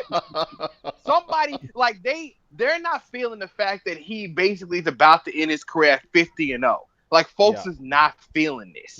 They're gonna it's gonna be like Rocky. Somebody gonna put some aspirin in their gloves and try to slap him in the eye. Like so, like they're gonna be doing all types of tricks. But like DV said, I'm about to take envelopes and put stamps of Mayweather on it and sell them for $20 a piece, and be like, "Yo, these are commemorative stamps for your mail." Like the amount of money they're about to make it's in Vegas, right? Or where's it hosted at? Of course, it's in Vegas. Yeah. So, oh yeah, of course, yeah, because Mayweather's not trying to get taxed. He ain't stupid. When they were trying to put it other places, I'm like, Mayweather lives in Las Vegas because the taxes are hella low, and this cat out there flaunting millions every day. When this fight ends, he probably gonna have a Bugatti, a Ferrari airdropped into the middle of the ring so he can drive home. He ain't even gonna call a limo. He's just gonna have like 3 helicopters upstairs so that his wife and child can get, or whatever girl he's with, can jump in 2 of them and fly away. Like, this man is about to make sure that y'all realize that we broke and he is making outrageous money. Like, this thing's gonna be bigger than whatever they have planned, and they all know that. Yeah. And that's the whole thing. It's a money grab. That's why I said they called each other. This is gonna be a ballet. Okay, they called each other with their moves. They're in the dance hall now practicing. Like, listen, I'm gonna go to my left. I'm gonna jab to my right. McGregor's like, all right. So you're gonna do 1-2 left. Okay, let me see. This ain't gonna be no sparring match. This is gonna be practice. Okay. Yeah. McGregor's like, I want to get paid. Mayweather's like, I'm kind of tired, but hey, you said how much money? I'll wake up for that. You know. Yeah. Main thing is, I'm ready to see who they're coming out of the tunnel with, because usually, Lil Wayne gonna drop 3 mixtapes. Yeah. It's gonna be Justin Bieber gonna have like 18 albums come out. Future gonna have like 2 singles. He gonna be hanging from the rafters, just rapping, ready for them to walk out. I'm ready to see the circus, and like my fellow Texan brothers, I will be catching this game for $3.99 this fight, okay? I'll be using a coupon called "You're Not Getting My Money." So, the T.E.N.S after this fight, we will all be talking about this, I mean, they get more than enough bread, okay? This joint sponsored by Wonder. Like, when they're done with this. Yo, you know how to be saying free Gates? You're going to be hearing people say free Cody so we can watch this joint. I don't need Cody to watch this. VPN is up and running. It's going down. I just want you to know. That's all. Let me Cody or no Cody. Cam said, because I lived in Hawaii when the Mayweather-Pacquiao fight happened. Boy, it was real in the streets for a black man. I ain't gonna lie. I stayed at home. They looked at me. And I had a shirt on that started with. I was literally afraid to go outside because they were seriously mad about Floyd Mayweather winning that fight. Man, it was crazy. I was up living in Coalina. Okay, my block was Filipino. Okay, the block was Filipino. They were outside looking up at the stars, just questioning everything. They're like, how did this happen to our people? I'm like, listen, y'all be the last one to talk about your people, all right? I got 400 years on y'all. Stop. Yes. Yes. All right. I had a shirt on that started with a T. They thought it was TMT. I was like, listen, y'all need to calm down, okay? They're like, you the money team? I'm like, listen, I am on the money team. I'm getting money. All right. Entertainment. All right. Mekel, what game were you most impressed with at E3? Yes. Oh, man. What game was I most impressed with? I could go with the obvious and say Anthem, but I feel like everybody's going to talk about that. So, I'm going to go left field and say Metroid Prime 4. Even though they didn't even show it. We saw, you know what? Negative 10 points. No. This is how I'm gonna validate it, because you're on the cusp. I'm about to validate it. Okay. Okay. So check this out. This better be good. People have been crying for a new Metroid game for 10 years, or close to 10 years, since Metroid Other M, which wasn't a bad game, but people cried about it because they actually gave Samus a character, and people didn't like that. They wanted her to be like Link with no personality. Right. So we've been wanting a new Metroid game. They came out last year with Federation Force, which people panned it, even though it was a segue into the two that are dropping this year. So for us to have a new Metroid Prime, we wanted a 3D one for the longest. Actually, it has been 10 years since the last Prime. Prime 3 was 10 years ago, and we wanted a 3D one. Who else to make it but Retro Studios? We've known for a while they were working on a new Nintendo IP or another IP for Nintendo. We didn't know what it was, Mm-hmm. but now that we know they're doing this, that's already that to me stole the show because we want it. We've been begging Nintendo to give us a new Metroid game for so long on a mainline console, not a portable, but a primary console, and we finally are getting it. Even if it's a title screen, that just says they were listening. Versus what everyone's been saying for years, and Nintendo don't listen to people. Clearly, they do. Even they had to clap back at the people. They're using my phrase. They clap back at people when they dropped the whole Pokken direct video, and Right. people lost their shit over, oh, we're not getting a main Pokemon title. And then at E3, they're like, the creator is like, hey, uh, uh, I'm working on it. Just so y'all know, I'm working on a new Pokemon.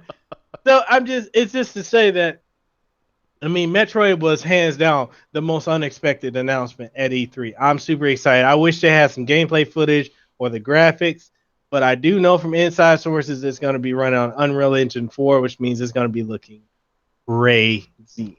So that's what I was most impressed with, even Yeah. though it's just a time You screen. actually got quite a few points because if I'm honest with myself, DV, correct me if I'm wrong, but we was on Telegram when we saw that announcement, right?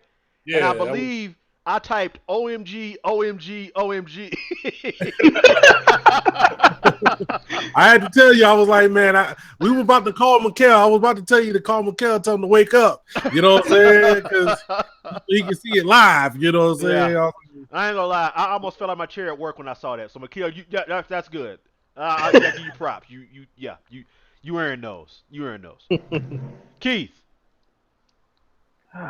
Every episode of Tens, y'all. Okay.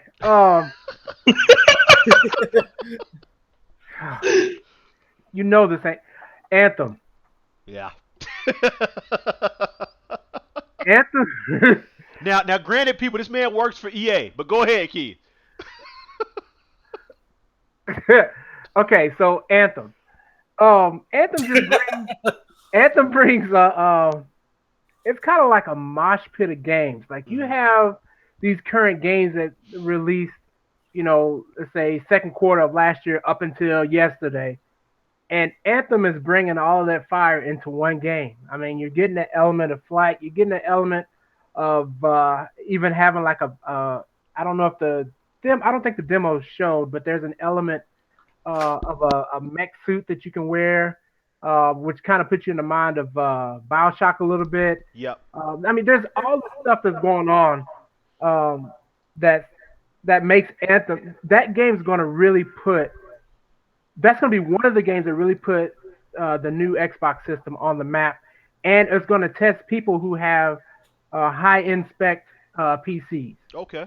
That game is going to push it that much. Now, if you were to ask me what was the second game that I was most impressed with at E3, I have to say Forza.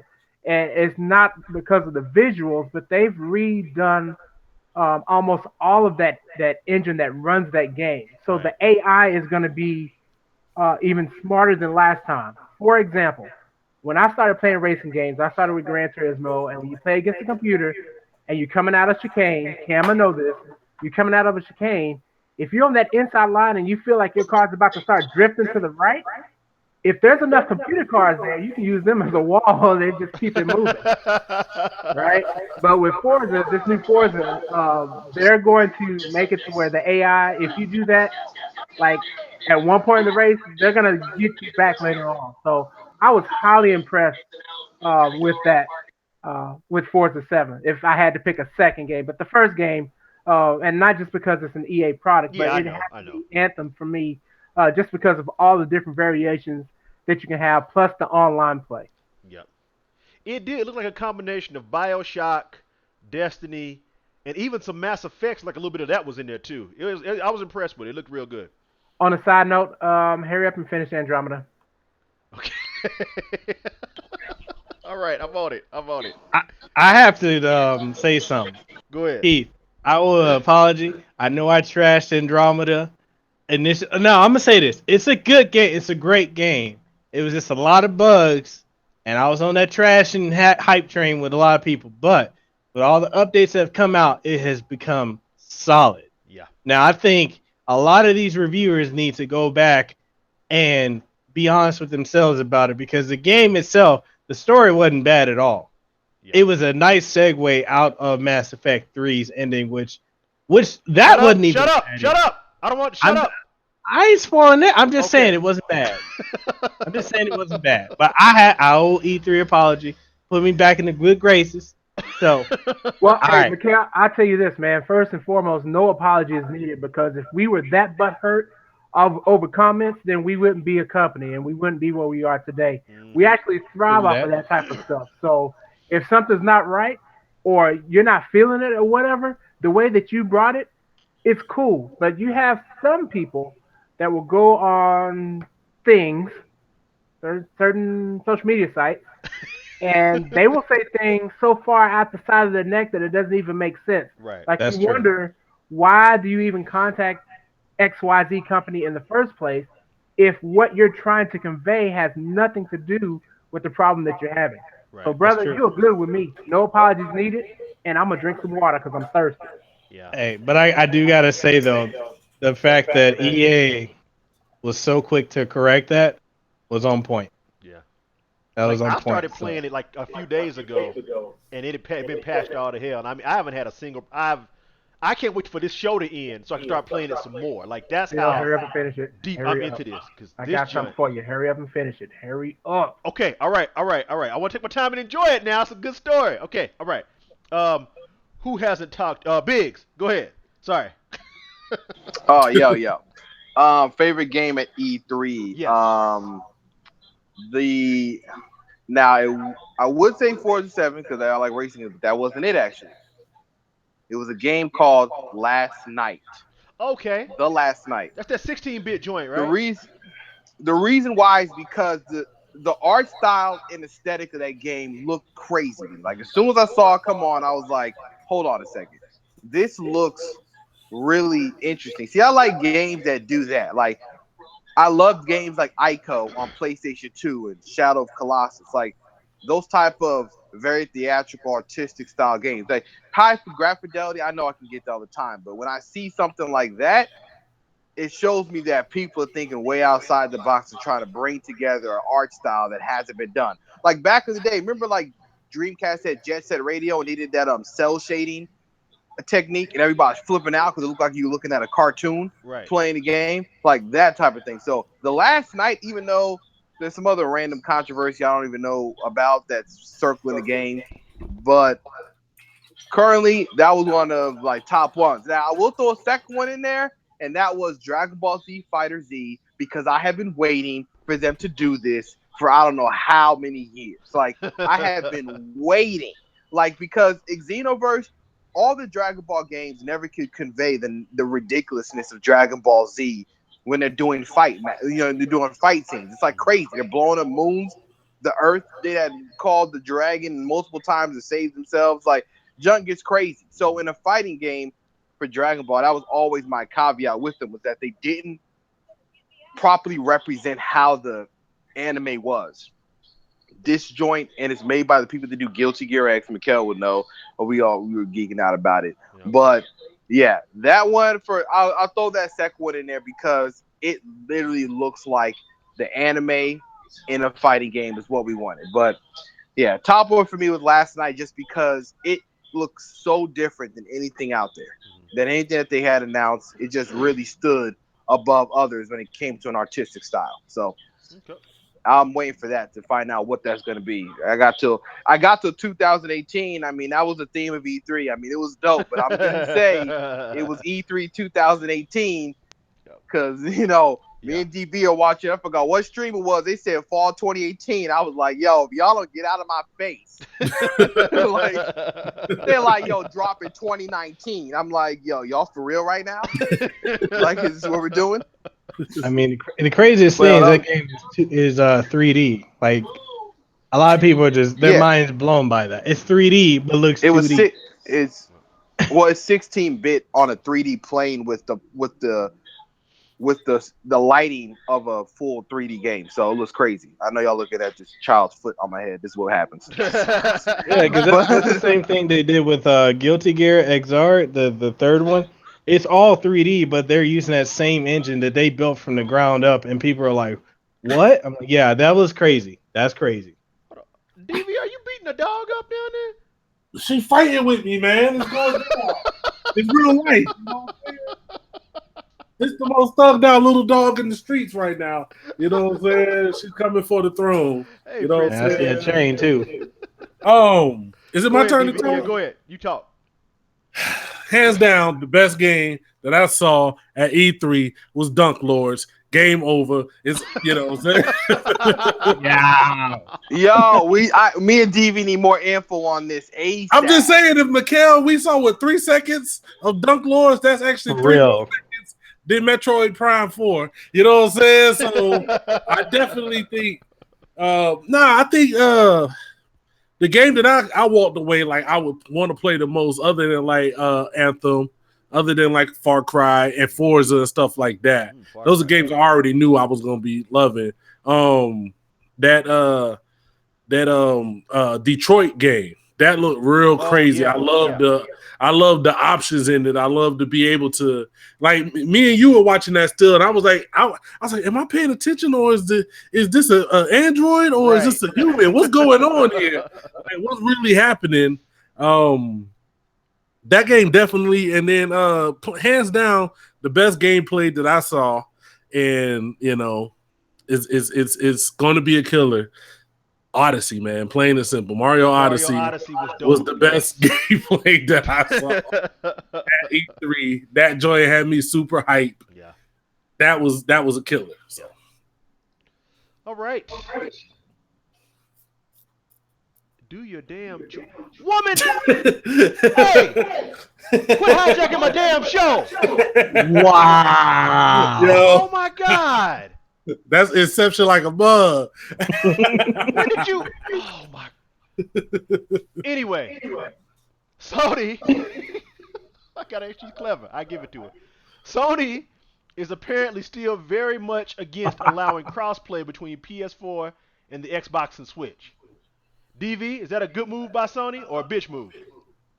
Oh man, they losing out, man. That's one of those moves. Like, everybody been talking about all the moves that Sony is making that could have them losing they lead in the game, and this is one of those. Like, that's just a straight up whole move. But the thing about it, like, I'm trying to look at a lot of people that's complaining. I'm like, how many of y'all really play Rocket League? You know what I'm saying? like y'all ain't. I saw a lot of the complaining. I was like, y'all ain't playing no Rocket League. Why are you even talking about this? But that's definitely, like, it's goofy. You know what I'm saying? It's goofy. Let if the technology is there and the developer of the actual game is dedicated to doing the best to keep everybody safe and playing it, then I think you need to let it rock, man. Biggs. Oh, I think he's in. Hold up, I'm here. He's in disposal. I'll come back to you. Keith, go ahead.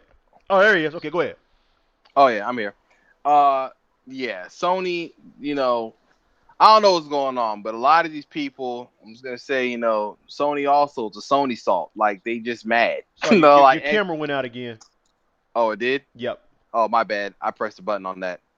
I want to say, it's like Sony salt, man. They tight. They saw that 1X and they're like, we ain't doing no cross-platform.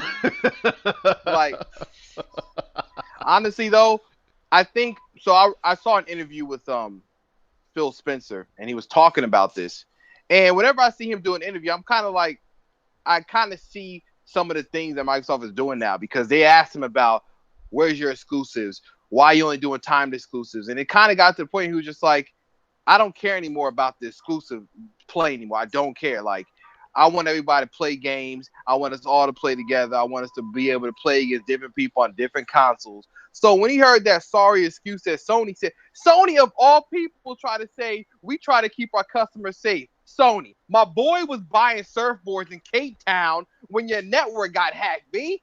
My card was buying toilet papers in Idaho, son. You the last people talking about keep the customer safe. Your PSN network got hacked. Credit card numbers was for on Craigslist the next day. You the last person. How you trying to act like Microsoft and Nintendo ever been hacked the way y'all have? Y'all were the number one offender of losing credit card information. And not even like got it recovered. Like just told people, hey, we're gonna give you a free game, and you might want to cancel your cards. No, Like, hold on, wait. Stop. No, they did worse than that. Not only they gave you a free game, and then they gave you what 10% off on your next purchase. So my reward for yeah, getting hacked was the ability to spend more money on your site. Kiss my yeah. ass, Sony. Anyway, they didn't go they didn't even ahead, give man. nobody. So that excuse they had about, oh, we're concerned about the safety of our customers. I'm like, are y'all serious? That's you're gonna try. You're basically trying to say that Microsoft and Nintendo out here wilding. Like they just the Wild West. They just out there free Wi-Fi. Just everybody in there hacking each other. And they're like, no, we can't be a part of that one. Oh Like, man. the point is, everybody's just trying to play games together. And I think that's what, like, what I saw what Phil Spencer said, what I saw what Reggie and Nintendo said. They're like, yo, let's play games. Like, it doesn't matter. Yeah, and I think that's why Microsoft got away from talking about how many consoles they sold, because once Phil Spencer got involved, he was like, yo, that doesn't even matter. And I think he's trying to say, like, yo, we ain't going nowhere. It doesn't matter. Like, you could sell a 90 million, we ain't going nowhere. You know what Right. I'm saying? Like, we Right. gonna be here regardless, Right. So why don't we all just be cross-platform, because it makes sense, Right. right? If I can play Destiny 2 with DV and Steel and Keith, and let's say you have a PS4 or I'm on a Switch or somebody's on an Xbox One, guess what that does for the entire industry and for companies like EA who make games like Anthem? It gives them more means to get more money, to have the game in more hands, because now I don't have to choose my battles. I don't have Right. to say, well, I would get Anthem, but all my friends playing PS4 and I don't have a PS4, so I'm just going to kind of forego buying this game, because who am I going to play with? I want to Right. play with them, but I can't. Right. So the main thing is he's trying to get to the point of parity where we can all say, yo, we could play each other regardless. It doesn't matter. I don't care where you're at. PSN Network, Nintendo Online, Xbox Live. And Sony could use some of the Microsoft's expertise with servers and protocol like that. You might want them on your squad, Yeah. because PSN Network sometimes be acting up. Yeah. Like, Yeah. so you can benefit from it. And I don't think they're trying to have a way of saying cross play with us so we can do something better. I think it's just a matter of, why don't we all just be able to play these games together? Because the only thing stopping us, honestly, is just firewall updates, right? It's like, hey, I can link to you now because you're on this console. I can link to you. No, that will be better for everybody in gaming. And Sony, them saying no kind of shows a side of them that I don't know if necessarily people are paying attention, but for me, when I saw it, I was like, they really ain't trying to play the same ball game, Right. like of gaming. I think they're thinking they're so far ahead that they don't have to abide by any rules. I'm like, yo, you never on top forever. Yeah. You're never on top forever. So you get too cocky and start thinking you don't need to do nothing, you get left behind, or people start transitioning over to other consoles because they're like, yo, I can cross-platform play with other people and stuff like that. Like that's more cool than me being in a walled garden. It's like you being in the sandbox and you can't get out, and everybody's playing in the playground. Right. Like, yo, how about you just join in? So I think it's stupid that they would try to not get themselves involved with it, especially when Microsoft has left the door wide open for them, just Right. saying whenever you want to, you let us know. And them just like, no, our customers must stay safe. Like, yo, you guys, your track record is terrible. Okay, if anything, you need some better protocol in there. So yeah, I don't think it's a good move at all. But I hear some argument that people said, "Oh, if Microsoft was in the same position as Sony, they might have done the same thing of not trying." I'm like, nah, I don't think so. I think Sony's just being a little arrogant right now that they're leading the console race by hardware and some software titles, but I don't think it's smart for the long haul. And I think it's something that when their fans and people start waking up, it's gonna bite them back when people are like, "Wait, why couldn't we have done this? Mm-hmm. Why did you stop this from happening?" So as far as gaming as a whole and listening to their customers, I don't think they're listening now. Like Right. now I could tell you guys got the blinders on. Everybody gave you your money and you went to the bank and you're like, listen, we got paid. We're selling consoles. We don't know nothing about this extra that y'all trying to do. We ain't trying to do it. And that's not good for longevity. That kind of shows me that you here for the cash, which is Right. fine. I mean, you're a for profit company, it's fine. But if there's other companies that are opening up the table for a conversation and you're not willing to join in on it, it kind of speaks high to your integrity about how you view the gaming community as a whole. DV. Oh, I'm sorry. No, Oh, I'm sorry. yeah, Keith, my bad. I did that first. I did that first. My bad. Keith. Yeah, man. So what if? Okay, so you have three 8-ounce cups sitting in front of you, and you have two cups on the left and the right of the cup that's in the middle, and those two cups on the outside are filled to the rim with 8 ounces of water. So then you take both of those cups of water and you pour them both into the middle cup that's empty, but that has that 8-ounce capacity. Can you please tell me what happens to the middle cup? It overflows. It overflows. Right. This is the same thing, in my opinion, with Sony. They're not doing this because right now they have Spider-Man out on loan with Marvel. So, they really can't concentrate on two things at once, and that's just doing way too much.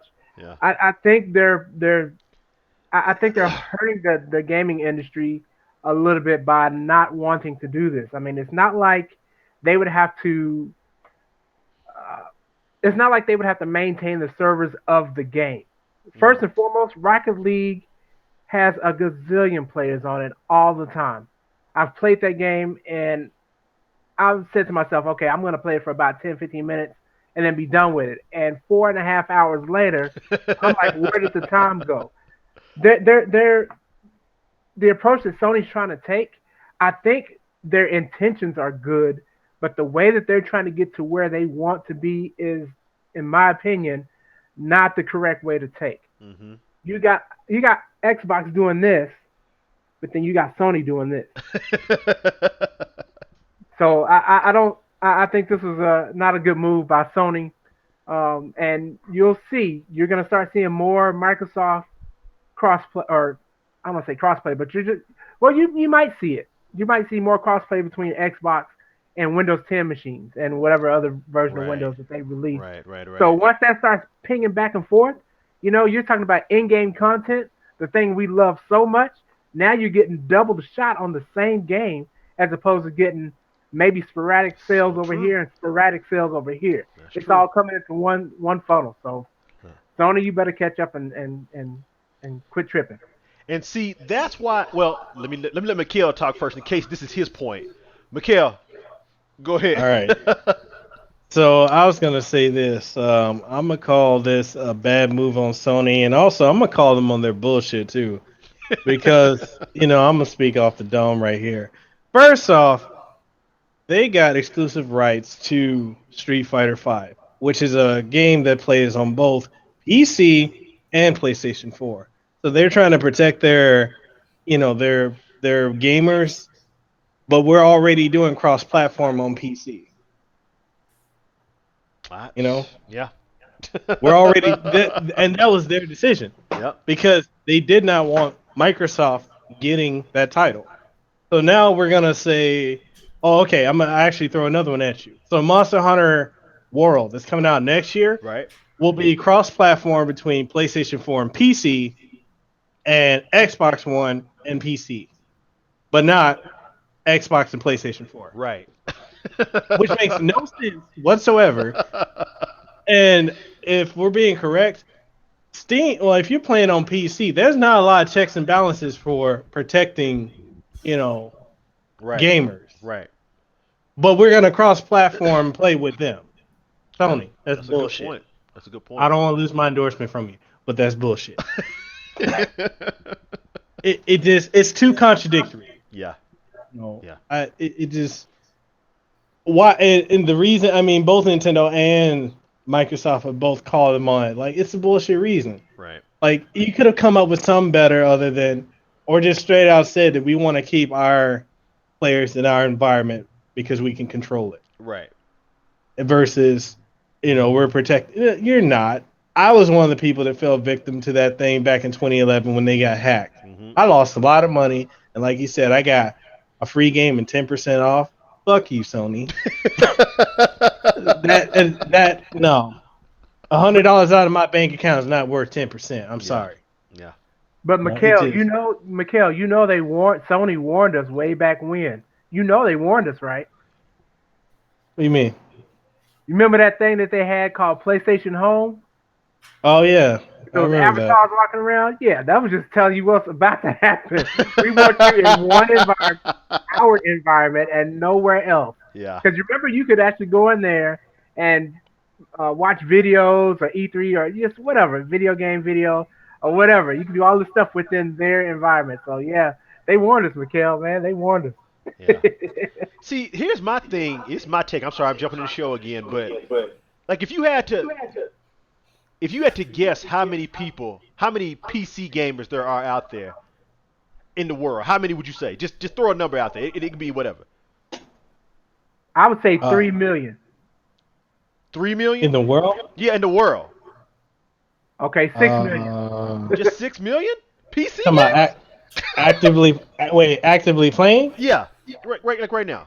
Like it just I'd shoot up between 40 and 60. That's what I'm thinking. Million. Okay. You can take 40 and 60 million PC gamers that can now integrate with these 30 million people that own the Xbox.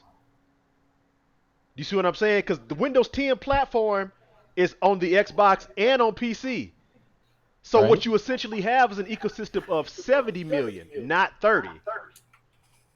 And I think that's what Sony is afraid of. They're going to lose their disparity rather, because there wouldn't be any reason to stick with Sony aside from the exclusives if they allow everybody to play the same games on everything. Do you see what I'm saying? Hey man, that's a good ass point right You see there. what I'm saying? I think that's what Sony is afraid of. You know what I'm saying? Because they just want you to look at, okay, Microsoft, we've sold 60 million consoles. The Xbox only sold 30 million. Yeah, but with all these Windows 10 PCs and Windows 10 on the Xbox, you have a much bigger community than what Sony has. That's see true. What I'm saying? My thing is with the Xbox games on the crossplay on the PC, is it through Steam or through games only you can get on the Microsoft Store? Now, see, that I don't know, because like take Destiny 2 for example. You can only play Destiny 2 on PC through Battle.net, which is Blizzard. So now, I think it's still cross-play between the Xbox and the PC. Don't quote me on that. I'm not certain. But I tell you this, that's the one thing that I think I admire about having console games. You go one place, get your games, and that's it. Right. On PC, you got to have Steam, Blizzard, you got to have Uplay, Origin, all of that. I'm like, Lord, I got 17 apps right now. I got to play Far Cry. It goes through Steam, which goes through Uplay, which goes like, come on, man, it's ridiculous. Hey, DV, they got a PC Gamer or whatever that PC magazine is, that real popular one. Yeah. Yeah. Okay. So they actually came up with a real good solution for that very same thing you're talking about, where you have to download all the apps to play the games. Yeah. It's called getting a console. I knew he was going there too. I knew that's where he was going. I knew it. I was like, you get a point. You set that up perfectly. You get a point for that. Because I was like, really? What? I'm just gonna say this, and this will be the last thing I say. Sony, and this is gonna piggyback off what Cameron was saying. They've gotten so big because they failed that last generation, the PlayStation 3. A lot of people don't want to admit it, but they lost that console war. Mm-hmm. They were they dead last Mm-hmm. because it was Nintendo 1, Microsoft second with the 360, and PlayStation 3 because they fucked up at the beginning. And now they're in the lead. They got the big head. I mean, just think about the ups of it. What it should be with multiple consoles, it should be that I can have each console with an exclusive for that. If I play on Microsoft or on Windows or Xbox, I get Gears of War, I get Halo. If I play on PlayStation, I get Uncharted, I get Detroit Becoming Human. I get these exclusive titles, but if I got a multi-platform title, I want to be able to play with everyone. Yeah. It just doesn't make sense that they don't want to. I mean, for the simple fact that Nintendo and Microsoft were like, let's play together. Right. And Sony's like, nah, that's that kid in the playground that's just a straight bitch. I'm just saying. All right. Lord. Last question for this round. The bane of Mekel, sports. Super teams in the NBA. Good or bad for the sport? Keith, It depends on who you're asking. I'm asking you. All right. So if you're asking a fan of, let's say, Golden State or the Cleveland Cavaliers, and this is not all fans. Let's say Golden State, Cleveland Cavaliers, I don't know, San Antonio Spurs, hell, even the Houston Rockets, then some people might say, yeah, it's good just because they would like to see um, all the players play, like all the super players play together without having to wait for the All-Star team or All-Star break, because we all know All-Star is not really that serious, no way. Right. But on the same instance, on the bad side of that, yeah, it could be bad because as I guess administrator or whatever of the NBA, team owner of a franchise that's in the finals, the longer you play, the more money you're gonna make. So if you have a short series, then you're gonna not make that money that you could have potentially made. Now we've had several, and I mean several, 5-1 or 5 games in the NBA Finals. We've had that before, and it's what it is.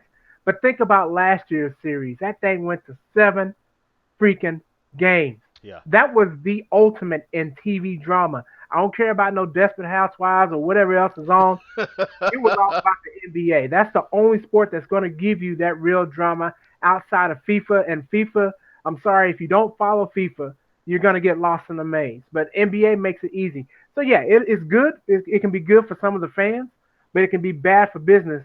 And when when business goes bad, what do we do the next fiscal year? We got to do something else to make up for the proposed loss that we had from last year.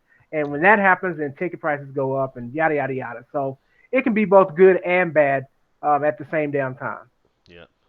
I mean, while I personally wasn't as interested in the NBA season this year, I think this year's finals was the highest watched finals in history, if And I'm not mistaken. it was highest watch, but it was highest watch going into game 4 because they, at that point, including myself, I was expecting the Cavaliers to just turn that thing around and stretch it out at least Right. to 6 games. That's what Right. I was personally expecting. Right. So yeah, you're right about that, man. It was highly watched, and it was like Mike Tyson came in and just took over. But is it worth it to have a great playoffs and a sucky season? I mean, we're talking about 82 games here It that are doesn't like matter. worthless. It doesn't matter. It really doesn't matter. People get this whole moniker of GOAT, greatest of all time. We should stop using that term and just say GOTY or GOYT, the greatest of your time. Yeah. Just get it out of here. Right. It doesn't matter as far as how their season goes because at the end of the day, if you make it into the playoffs, then at that point, you're going to hustle. I tell people this all the time. I don't care if it's basketball, football, baseball, golf, badminton, basket weaving. It doesn't matter. When you go into that playoff situation, your mental game changes to a higher level. It's like you eating a sensu bean, and then all of a sudden your consciousness starts to form you into a Super Saiyan. Right. So, Right. Biggs. I'm here. You need me to come back to you? Okay, there you are. All right, so super teams. I will say one thing. I kind of feel like super teams. This is part of the course, right? Like there's been super teams in NBA. I think we just talk about more. I think there was just maybe in the mid '90s there was maybe more competition with teams that were really. I don't want to say stacked like they were creating them. Just there's a lot of players, right? Like the Utah Jazz was good, the Rockets were good, the Pistons were good, the Knicks were good, the Timberwolves were good. Like it was a lot of teams that it wasn't easy, right? And so now the NBA, just as time goes on, I mean, every generation of the NBA, you're not going to have such a mass amount of like superstars. In the '90s, when I was watching, it was like my father and uncles. I mean, there was a lot of people, right? There was a lot of players, a lot of good people spread out across the league where there was multiple rivalries. And so now the NBA has molded itself into pretty much money driven, right? So if a team has more money and they have the means to pay, because a lot of these players realize like, yo, when I retire, I'm probably going to be beat up, banged up. So where's the money at? Mm-hmm. And so that's kind of how I see these super teams being created. It's like who has more money to pay these people? Like KD didn't have to go to the Warriors, but we also create a thing in the NBA where if you don't have a ring, you're out of the conversation, even though you're Right. the greatest. Right. So I can't be mad at KD because this is what we created. Right. You don't get a ring, you're not in the conversation. Right. That's for any sport. You can be the greatest Dan Marino, no Super Bowl ring. You're not talking about Steve Young. Right. Like you're not in the conversation because as soon as we get to that point about championships, that's what's going to separate everybody. And when you think about your legacy and the teams you're playing for and things of that nature, that's how these super teams be created because it's you want a ring or not. You trying to end without no ring. Like that's how they're coming at these people. I mean, so yeah, that's a good point. super teams are just always going to be around because until we start getting away from the idea of certain people not needing to have to show jewelry to say that they were one of the best. Yeah. That's always be a thing. Okay. And that's why these super teams are getting created. So I don't know if it's good or bad for the sport. I just think the sport has molded itself into this conversation from all the years past. So like the Michael Jordan put, I mean, a lot of that on there. I mean, he had six rings. So like when that was happening, it was like, man, if you ain't got some chip jewelry on your on your ring finger, you don't need to be in this conversation. And that's unfortunate, but that's what I see when I saw this KD move. I was like, he's not trying to end his career being the guy that stayed in OKC, being battered, did all he can do with nothing to show for it. And I can argue that LeBron felt the same way. That's why he went to Miami. He's like, let me just get this monkey off my back so that y'all can't say nothing. I got my rings, and I can come back, relax a bit, and get another one, and nobody can say nothing. So because now he's deeper in the conversation. Imagine if LeBron had no rings at all right now, and these arguments about him and Jordan would be tossed out. People would be like, man, until he gets a ring, don't talk to me about nothing. And so this is probably why super teams come. So I don't really know if they're good or bad. I think we have more years to go to see if that matters. Right now, I think the way the Warriors are, it's going to bring a lot of money because people want to see the spectacle. People like it. They want to see them threes raining down. They want to see the score super lopsided, 130 to 100, on regular season games. Like, they want to see LeBron coming down the lane and slapping people with elbows and, and folks Right. falling. They want to see, these powerhouses. Like, dynasties is a thing, and that's something that's been in the NBA, and you ain't going to be no dynasty necessarily without having a team that could be considered a super team. I just think it's more of a new term. Like, Right. the Lakers would have been a super team. Right. It was Kobe and Shaq and Derek Fisher. I mean, come on now. Like, that's a super team. Like, like that's just how it was. I mean, it was the Twin Towers in San Antonio. I mean, it was Mavericks with, Nowitzki and Steve Nash. I mean, so, like, I think it's just now that people, just depending on how the game is played and how their teams are doing, the super team thing got put up. And so now it's kind of a common phrase. But I just think that we've had them. We might not have called it for what it was because it was more spread out for talent. Now talent is really kind of exclusive to the West Coast, and the East Coast. That's kind of how it is right now. So you can kind of pinpoint like, it's a super team. But I'm kind of in the middle. I don't know if it's ever going to be good or bad, but as time plays on, we're going to see. So on one hand, you say that the fans, you're basically saying that the fans are the reason super teams are out there because they are the ones that basically say they put the pressure on the people to take care of their legacy. To say if you ain't got a ring, you can't. Okay, but then on the other hand, these same fans that I don't know, Nick fans, are complaining about not going to the playoffs for 15 years. I mean, it's a catch-22. It's like you mad about it saying, "Oh, LeBron is running the East and the Knicks can't go nowhere because he got all the players." But at the same token, you know, if somebody doesn't have a ring or anything, you always can hear the argument when they're tossed out of the conversation, and then they're no longer considered one of the best. Like you could talk about, you know, Patrick Ewing, and they're like, well, you know, he was good, but you ain't get no ring. It's like, he a top 50 center. Yeah. Like, what are we talking about? Yeah.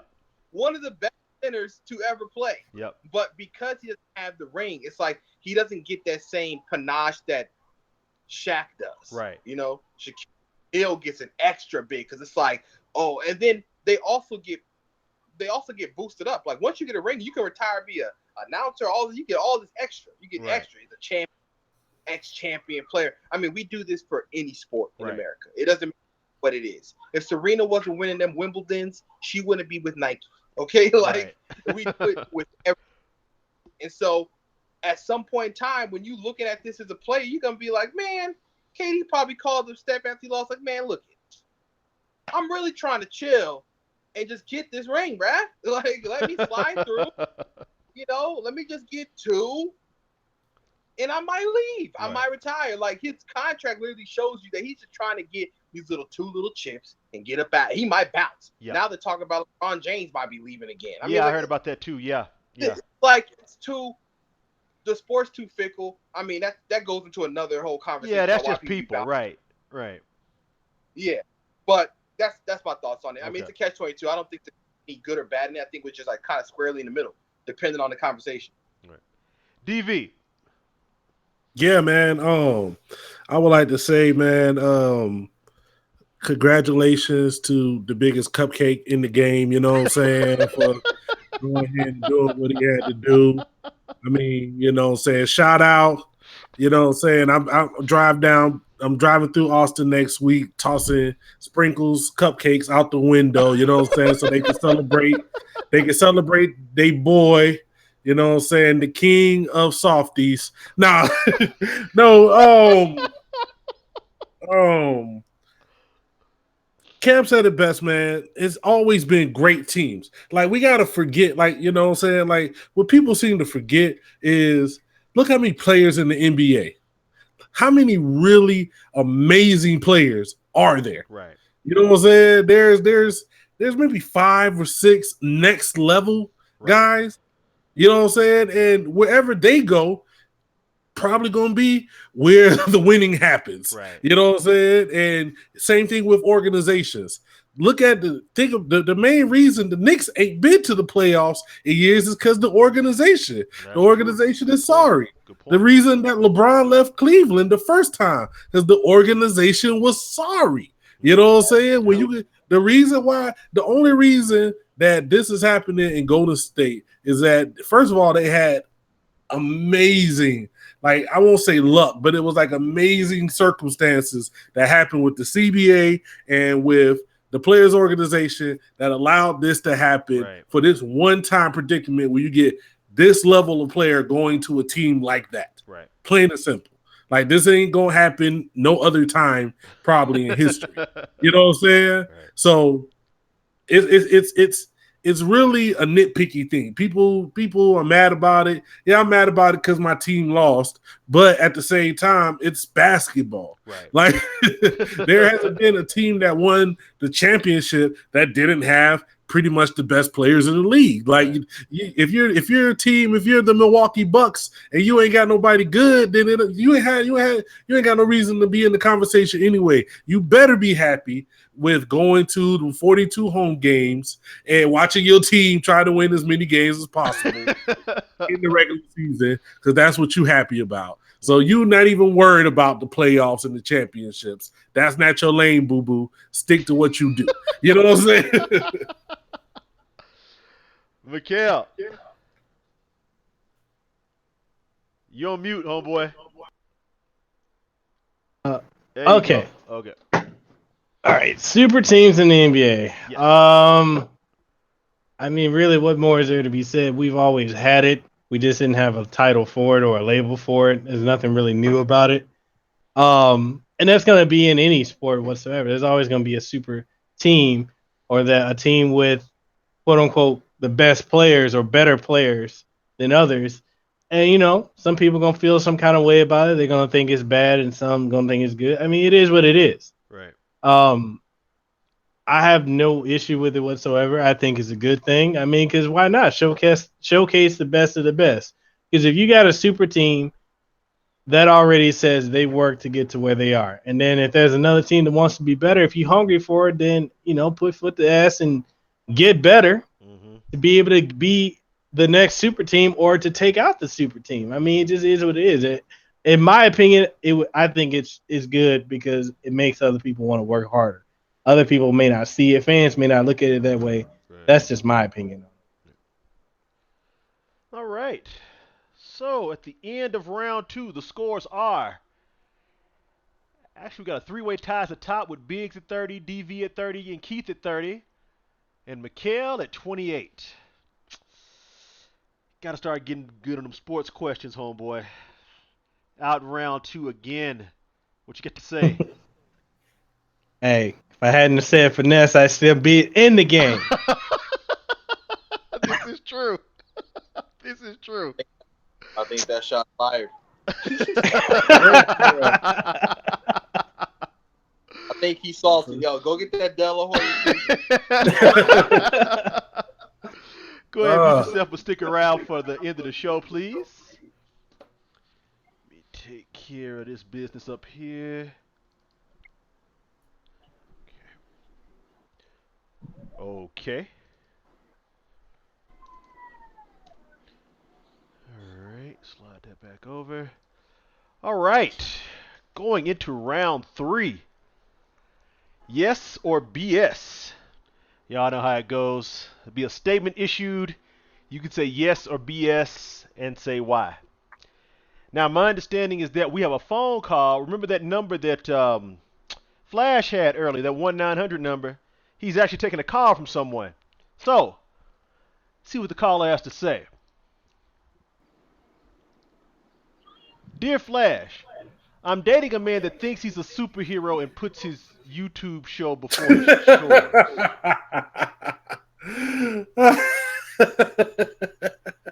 Can you please give me advice on what to do?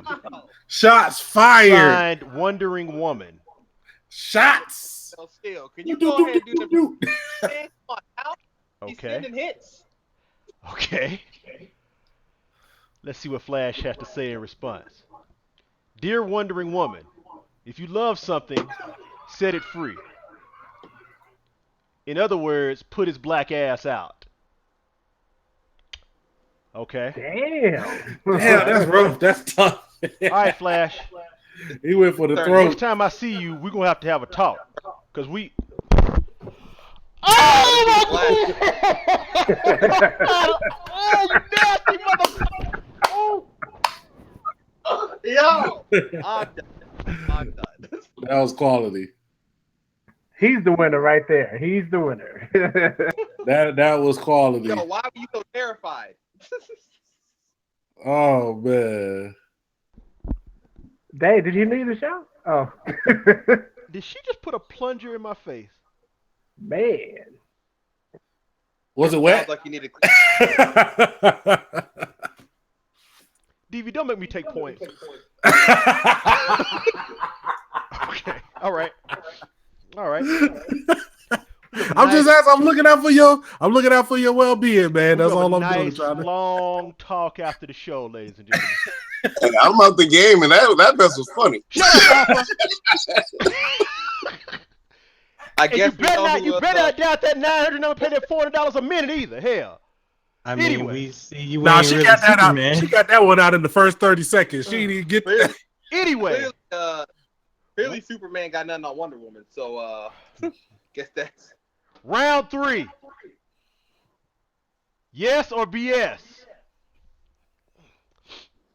Anyway, lack of quality exclusives will hurt the Xbox One X sales potential. Keith, yes or BS? I'm going to go ahead and say BS on that one just because we got something in America called kids. And the kids, and I will say this, most kids, and this is not a shot at the PC Master Race, but most kids who go into computing don't start off going to their parents saying, hey, can you give me $300 to $400 to $900 to use my first go around to play games? So with that said, the hype built around the Xbox One X is not. This is going to be that's straight BS. Their sales is going to be off the roof. It's not going to hurt anything at all. They gonna rock it, and then DV's gonna come on board and just we're gonna sing Kumbaya together. DV. Yes. BS. Yeah, man. I don't know, man. I see a hyped up PS4 Pro situation, but that's just me. You know what I'm saying? That's just me. But we'll see. We'll see. I'm about to be proved wrong. Right now, I'm saying BS. Biggs. I'm gonna say BS because you got this thing called Christmas, and people with credit cards putting themselves into debt. Yeah. So for certain, they will be selling these things. Exclusives will not stop because guess what? I mean, the people that want it were the people that were cheering. Now, and also here's another thing: Microsoft and Phil Spencer said that they're not looking at this thing for any sales. They just said we made a console for the people that wanted to have the best. Now, that might be PR talk for you're never getting the numbers when you ask for them. So we're just putting that out so that y'all can't say nothing else about how much you sold because you ain't going to ever get them numbers. So that might just be how they're going about it. But for one thing, the fans that want it, that bought like the Elite controller, we're going to buy it. I mean, I'm going to get one. I mean, especially anybody that bought the Xbox One for 2013 and got the original one, like didn't buy a 1S last year. Right. Like we pretty much are going to buy this because we already spent $500 last time. Right. So, we know about $499 and I got my money's worth. It's been 4 years. So I'm good. Now, if I would have bought a 1S last year, I might have been like, I don't know. But that's exactly why I didn't buy a 1S. Because I knew this was coming. So, yeah, they'll be good. All right. Next question.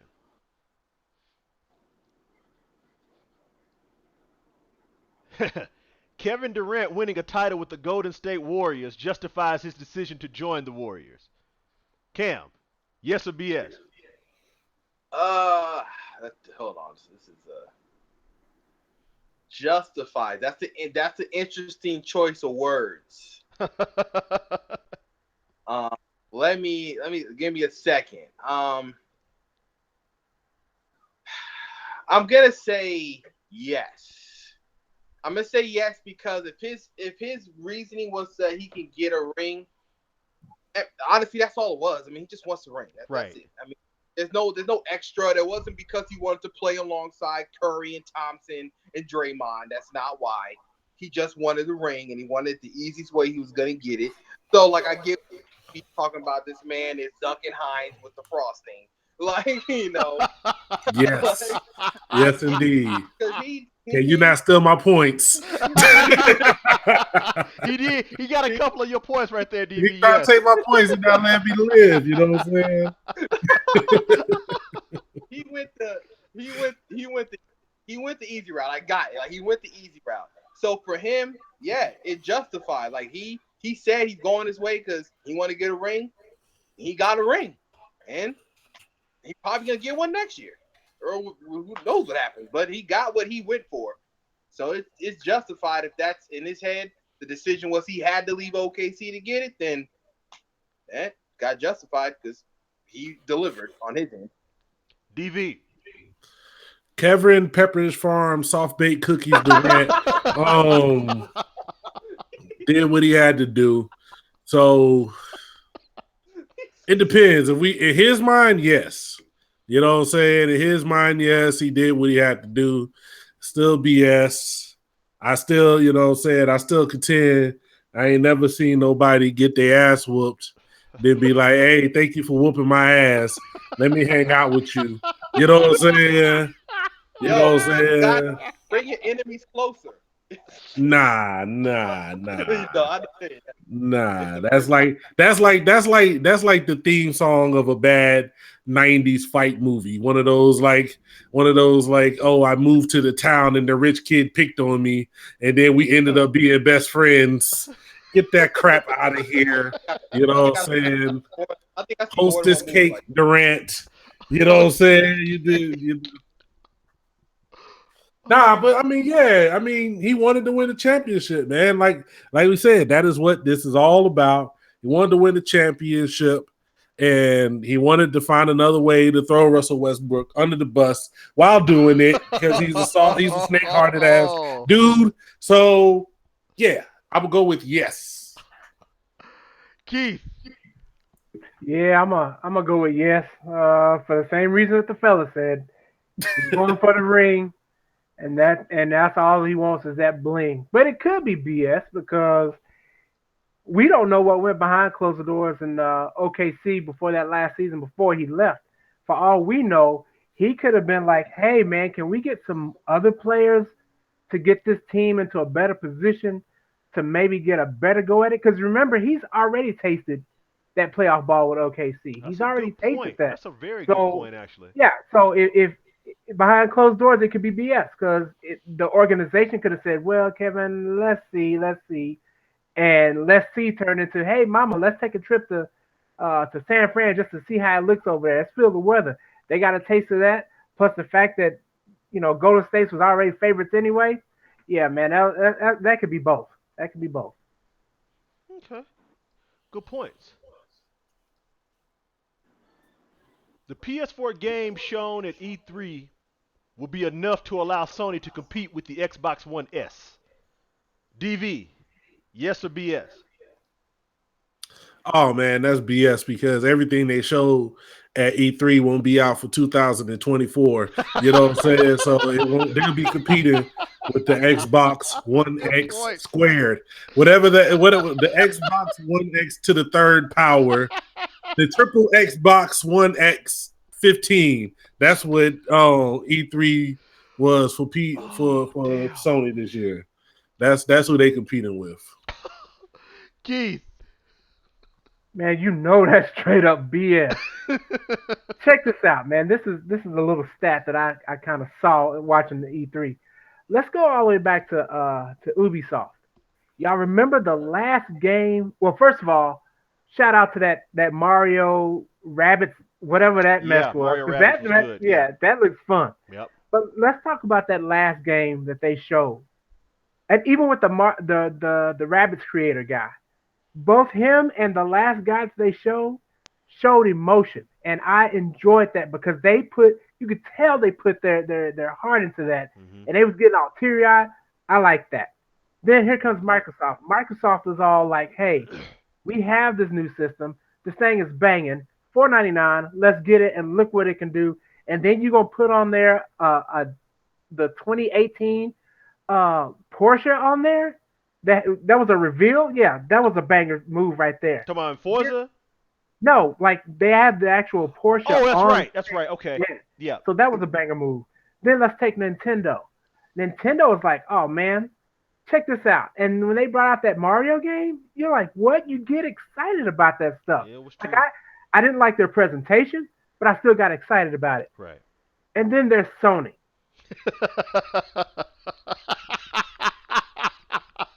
Bro, let me tell you something. They could have pulled that mess back in 2013 when Jack Tretton was the CEO or whatever. that mess could have worked then, but this is now. Sony should have came better with that. Now, I'm not saying, that the games that are coming out in 2018 are not going to be able to compete. All I'm saying is, based off of what we've seen, nah, it's BS. Biggs. In the words of DMX, X gonna give it to him. Okay. People are like, wait, what song is that? Who's DMX? We showing our age, yeah. The DMX they know was over there like jumping curbs and whatnot in Arizona. As far as like that's BS. I mean, let's be clear. All of Sony's announcements entailed me being about 3 years older than I am now. Okay, that's when I realized I'm gonna play them. I saw the announcements and I was like, you know what? Actually, my son, who's 3 now, will be able to pick up the sticks and get down with these games because they're dropping anytime soon.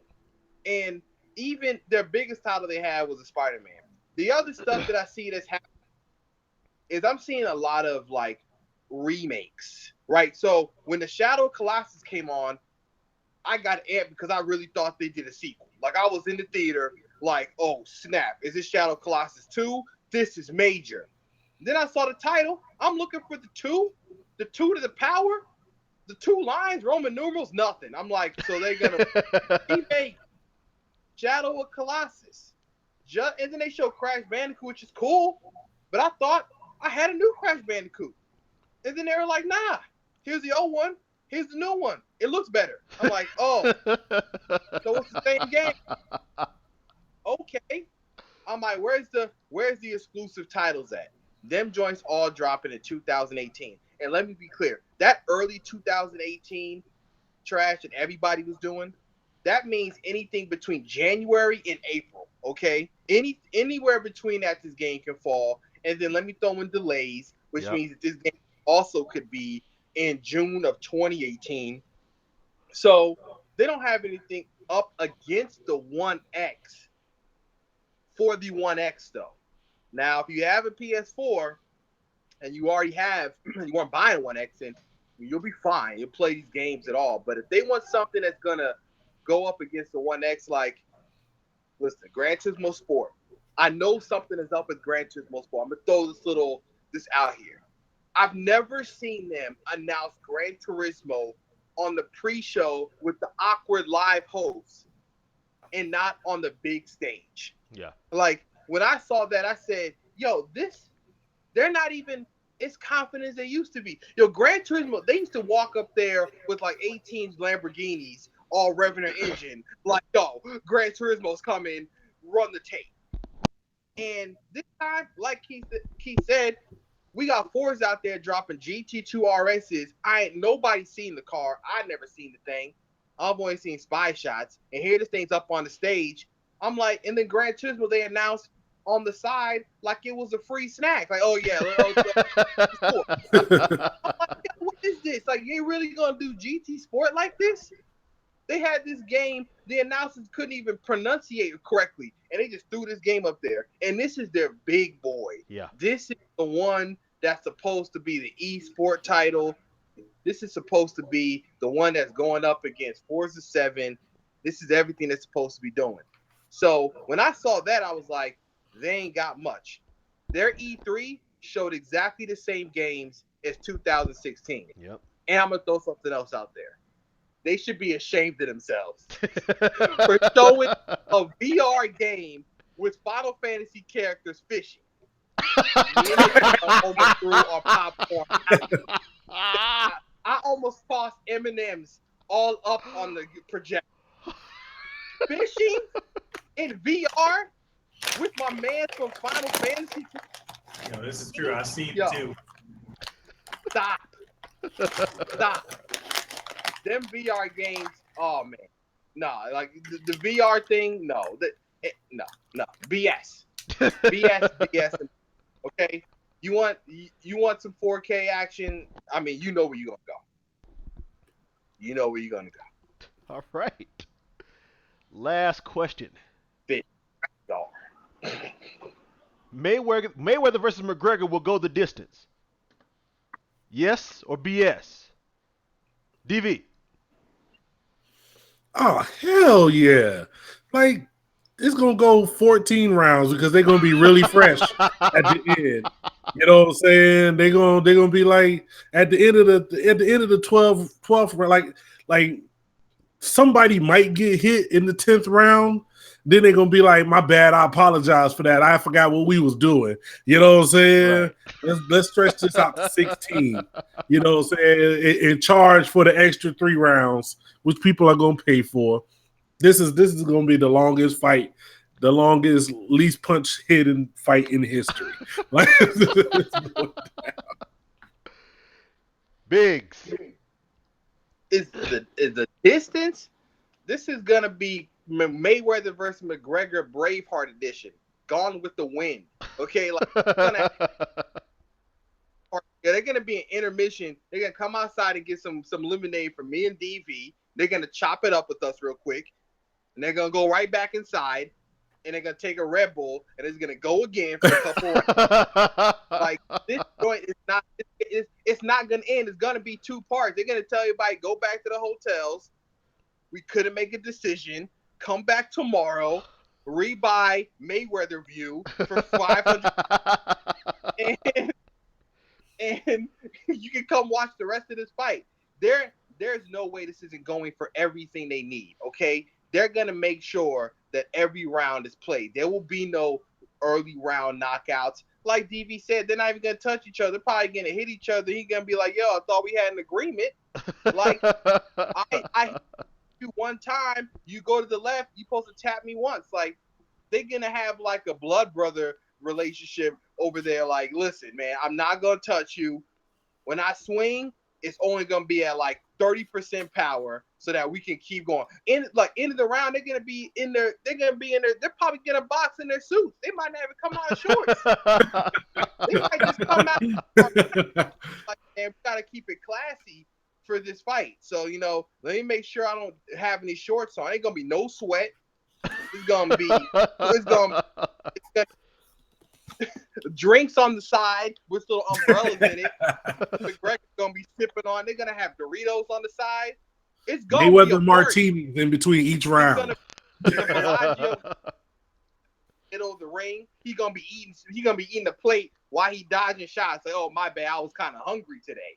Like it's gonna be a circus, okay?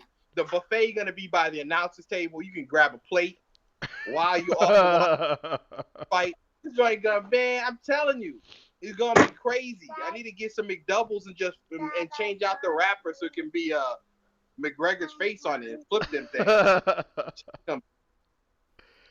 Keith. Will it go the distance? Absolutely, it's going to go the distance. So check this out. Way back in 1845, there was this guy named Mike Tyson who liked to box. The problem with him boxing is that his matches wouldn't last more than 8 nanoseconds. So I told my boys, I said, hey, man, we're going to get a rebate on this fight. And every fight afterwards, when Mike Tyson fight, it was like 1, 2, 3, you're out. Like, what? These matches are short, but I kept saying, we're going to get our rebate on that. Well, guess what? It's 2017, and the rebate is in. These boys are going to go to the absolute distance because they both don't like each other. They both got something to prove in their respective sport. And then they both got something to prove to everybody that's hating on the entire situation. I wouldn't be surprised if they invite Oscar De La Hoya into the ring to hold up the card to say which round it is when it's time to go. Yeah, it's going to go the distance, man. It's going to go all the way to the distance and then some. I would not be surprised if you woke up the day after the fight and they're in your house still fighting. Honestly, man, I can't see that. I can't see Conor McGregor going 12 rounds. Not in boxing. They're going to go the distance. This is our game 7 still. This is our game 7. We need this drama right now because I'm still a little bit salty about the whole NBA mess going to just 5 games. So, yeah, they're going to go to distance. All right. The end of round 3. It is Biggs 39, DV 40, and Keith 41. We got another DV and Keith finals? Seriously? Biggs. Oh, my gosh. I was pulling for you, man. Seriously. I was like, no, not these 2 guys again.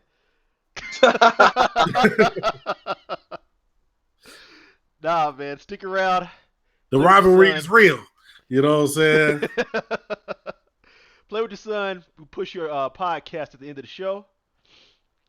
And here we go again, ladies and gentlemen. Yet another rematch. The showdown is once again DVZN versus the official Keith. Let's do I it. mean, Let's I'm go. at a loss for words, man. This is Cleveland and Golden State. Let's make it happen. All You know right, what I'm saying? here we go. Fill in the blank. Let's do this. To be considered successful in its first year, the Xbox One X needs to sell blank number of units. DV. 10 mil. 10 mil. They got to sell 10 mil at least. I think the Pro, from my understanding, I don't think it sold that much. You know what I'm saying? But for it to be considered the real next level of gaming, I think it's got to be 10 mil. I think it's got to get up there, man. People going to have to really buy into it. So, Keith. First year they're gonna have to sell more than 10 million. I know Spencer and company is like, hey, we just want everybody to play and be happy and be free. But at the end of the day, Microsoft is still a business.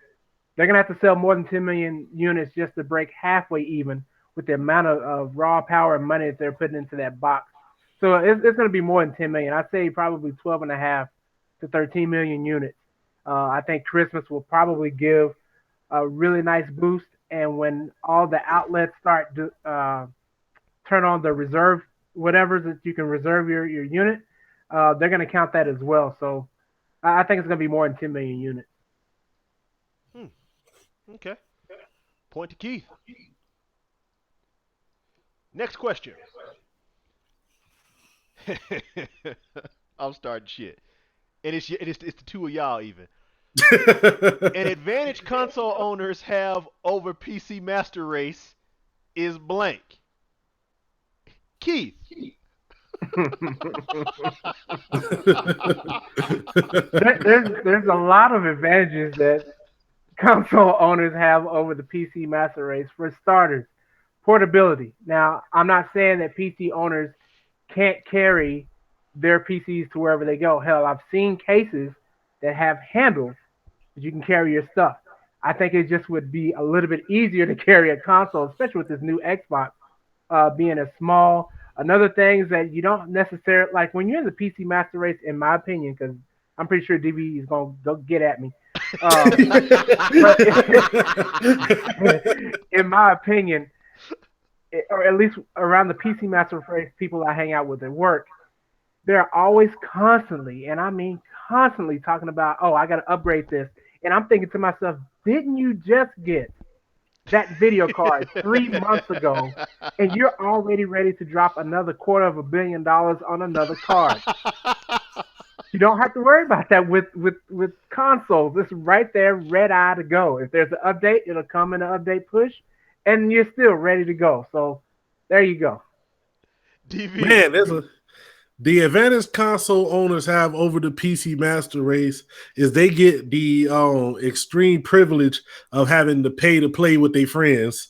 You know what I'm saying? They also get the glorious, not glorious, the fulfilling, wonderful, you know what I'm saying, of paying $240 for their controllers. You know what I'm saying? And owning this box that can't do nothing else. They can't edit no videos on. They can't do no music on. You know what I'm saying? But yeah, I mean, hell yeah. You know what I'm saying? Go ahead. But to counter that point, that same $200 controller that works on a Microsoft system will work on a Windows machine. And if you're talking about editing, look, if we want to break this down, if you want to edit video, you can get that program called WeVideo. It is a web-based program. No, you can't. No, you won't. No, you won't. Yeah. Nobody has ever done that. Check it. Check it. You better check it. Oh, damn. Okay, DV, you get that point. All right, fellas. This is it. Man. We either gonna have the first back-to-back champion or the first three-time champion. Here we go. The company that had the most disappointing E3 this year is blank. DV. I gotta say Sony, man. I gotta say, I mean, to me, it was. I mean, I think to me, Nintendo killed it. I love the games they showed. I even like the way they did it. I think it was a little different than everybody else. They didn't have the whole show or whatever, but I mean, they definitely. I love the games they showed. I like Ubisoft's. You know what I'm saying? That was dope. I think Microsoft's presentation, plus you bring in a new system, and then you got up there and lied about all them exclusives. I think they did it with a lot of confidence that made people, you know what I'm saying, just buy into it. And Sony's was just like, man, it was, it was like people falling asleep in the crowd. It was like this fat dude. He was just, and I'm a big dude, but he just looked really fat and lazy and tired in the crowd. I was just like, damn. And he right up front, and they keep showing him. He just like this on his phone and whatnot. Like, I was like, oh, that's like, why the camera keep like whoever was working the camera was working for Microsoft, because they definitely did Sony a disservice by that camera work showing that crowd over and over. It was like, yo, here's this new game that's dropping in. It looks great. Dropping in 2028.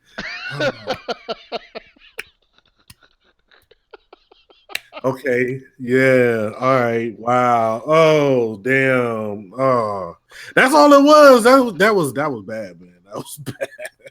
Keith.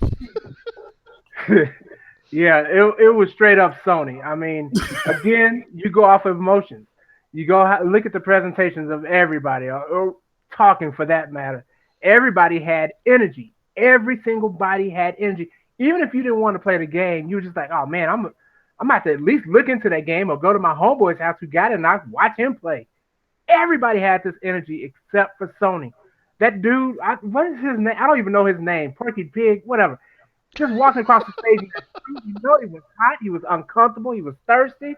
No, the whole Sony debacle was just that, a debacle.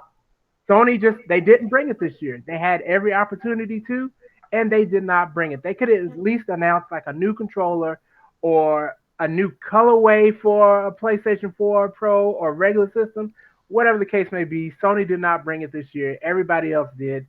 And we're still going to talk about Floyd Mayweather at the end of this. Man, unfortunately, there can be only one.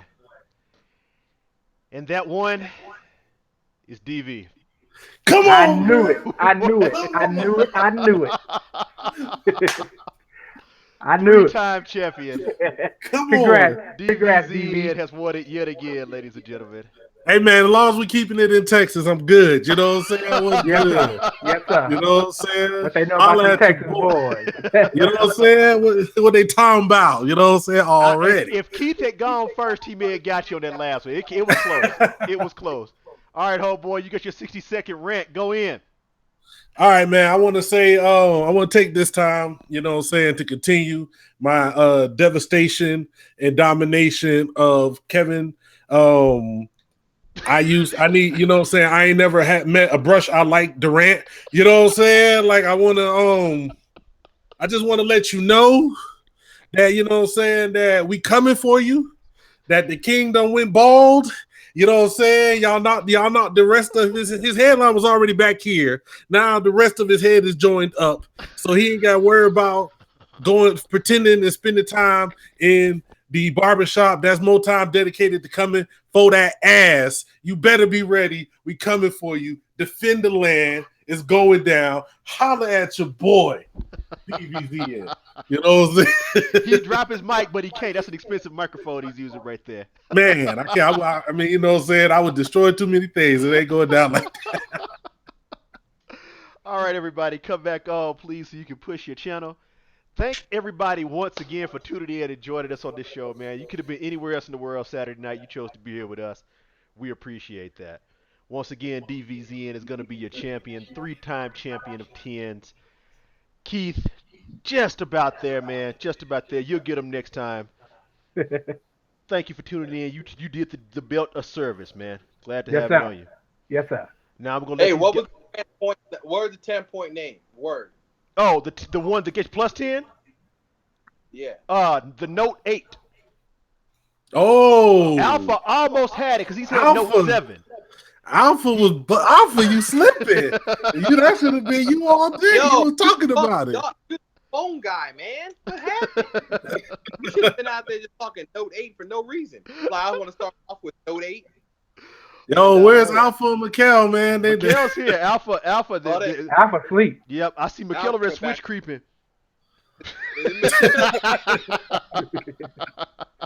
Yo, that gunboat game is serious, man. I'm on like level 4. It's getting real critical. Okay, I'm gonna have to hit you up for some pointers because I don't know what the hell I'm doing. I'm like, man, this is some bull. Man. No, I died 999 million times. Okay, But, that's all. Because all I'm doing is dying. I'm having fun dying a lot. You know. All right, Biggs, go ahead and like push your podcast. Let everybody know what's up with it. You. Hold on, he's being a father right now. There he goes. All right. Go ahead. Pushing the channel? Push your podcast. Go ahead. Oh, I thought you said DV. I was just saying. No, you. Oh, yeah. So, Tech Etc. podcast. You want to check that out? We didn't do one this week, but we're gonna do one. Check it on YouTube. It'll eventually be. Oh, man, watch where you landing. It'll eventually be. Yo, the kids' knees be like falling in places that don't need to go.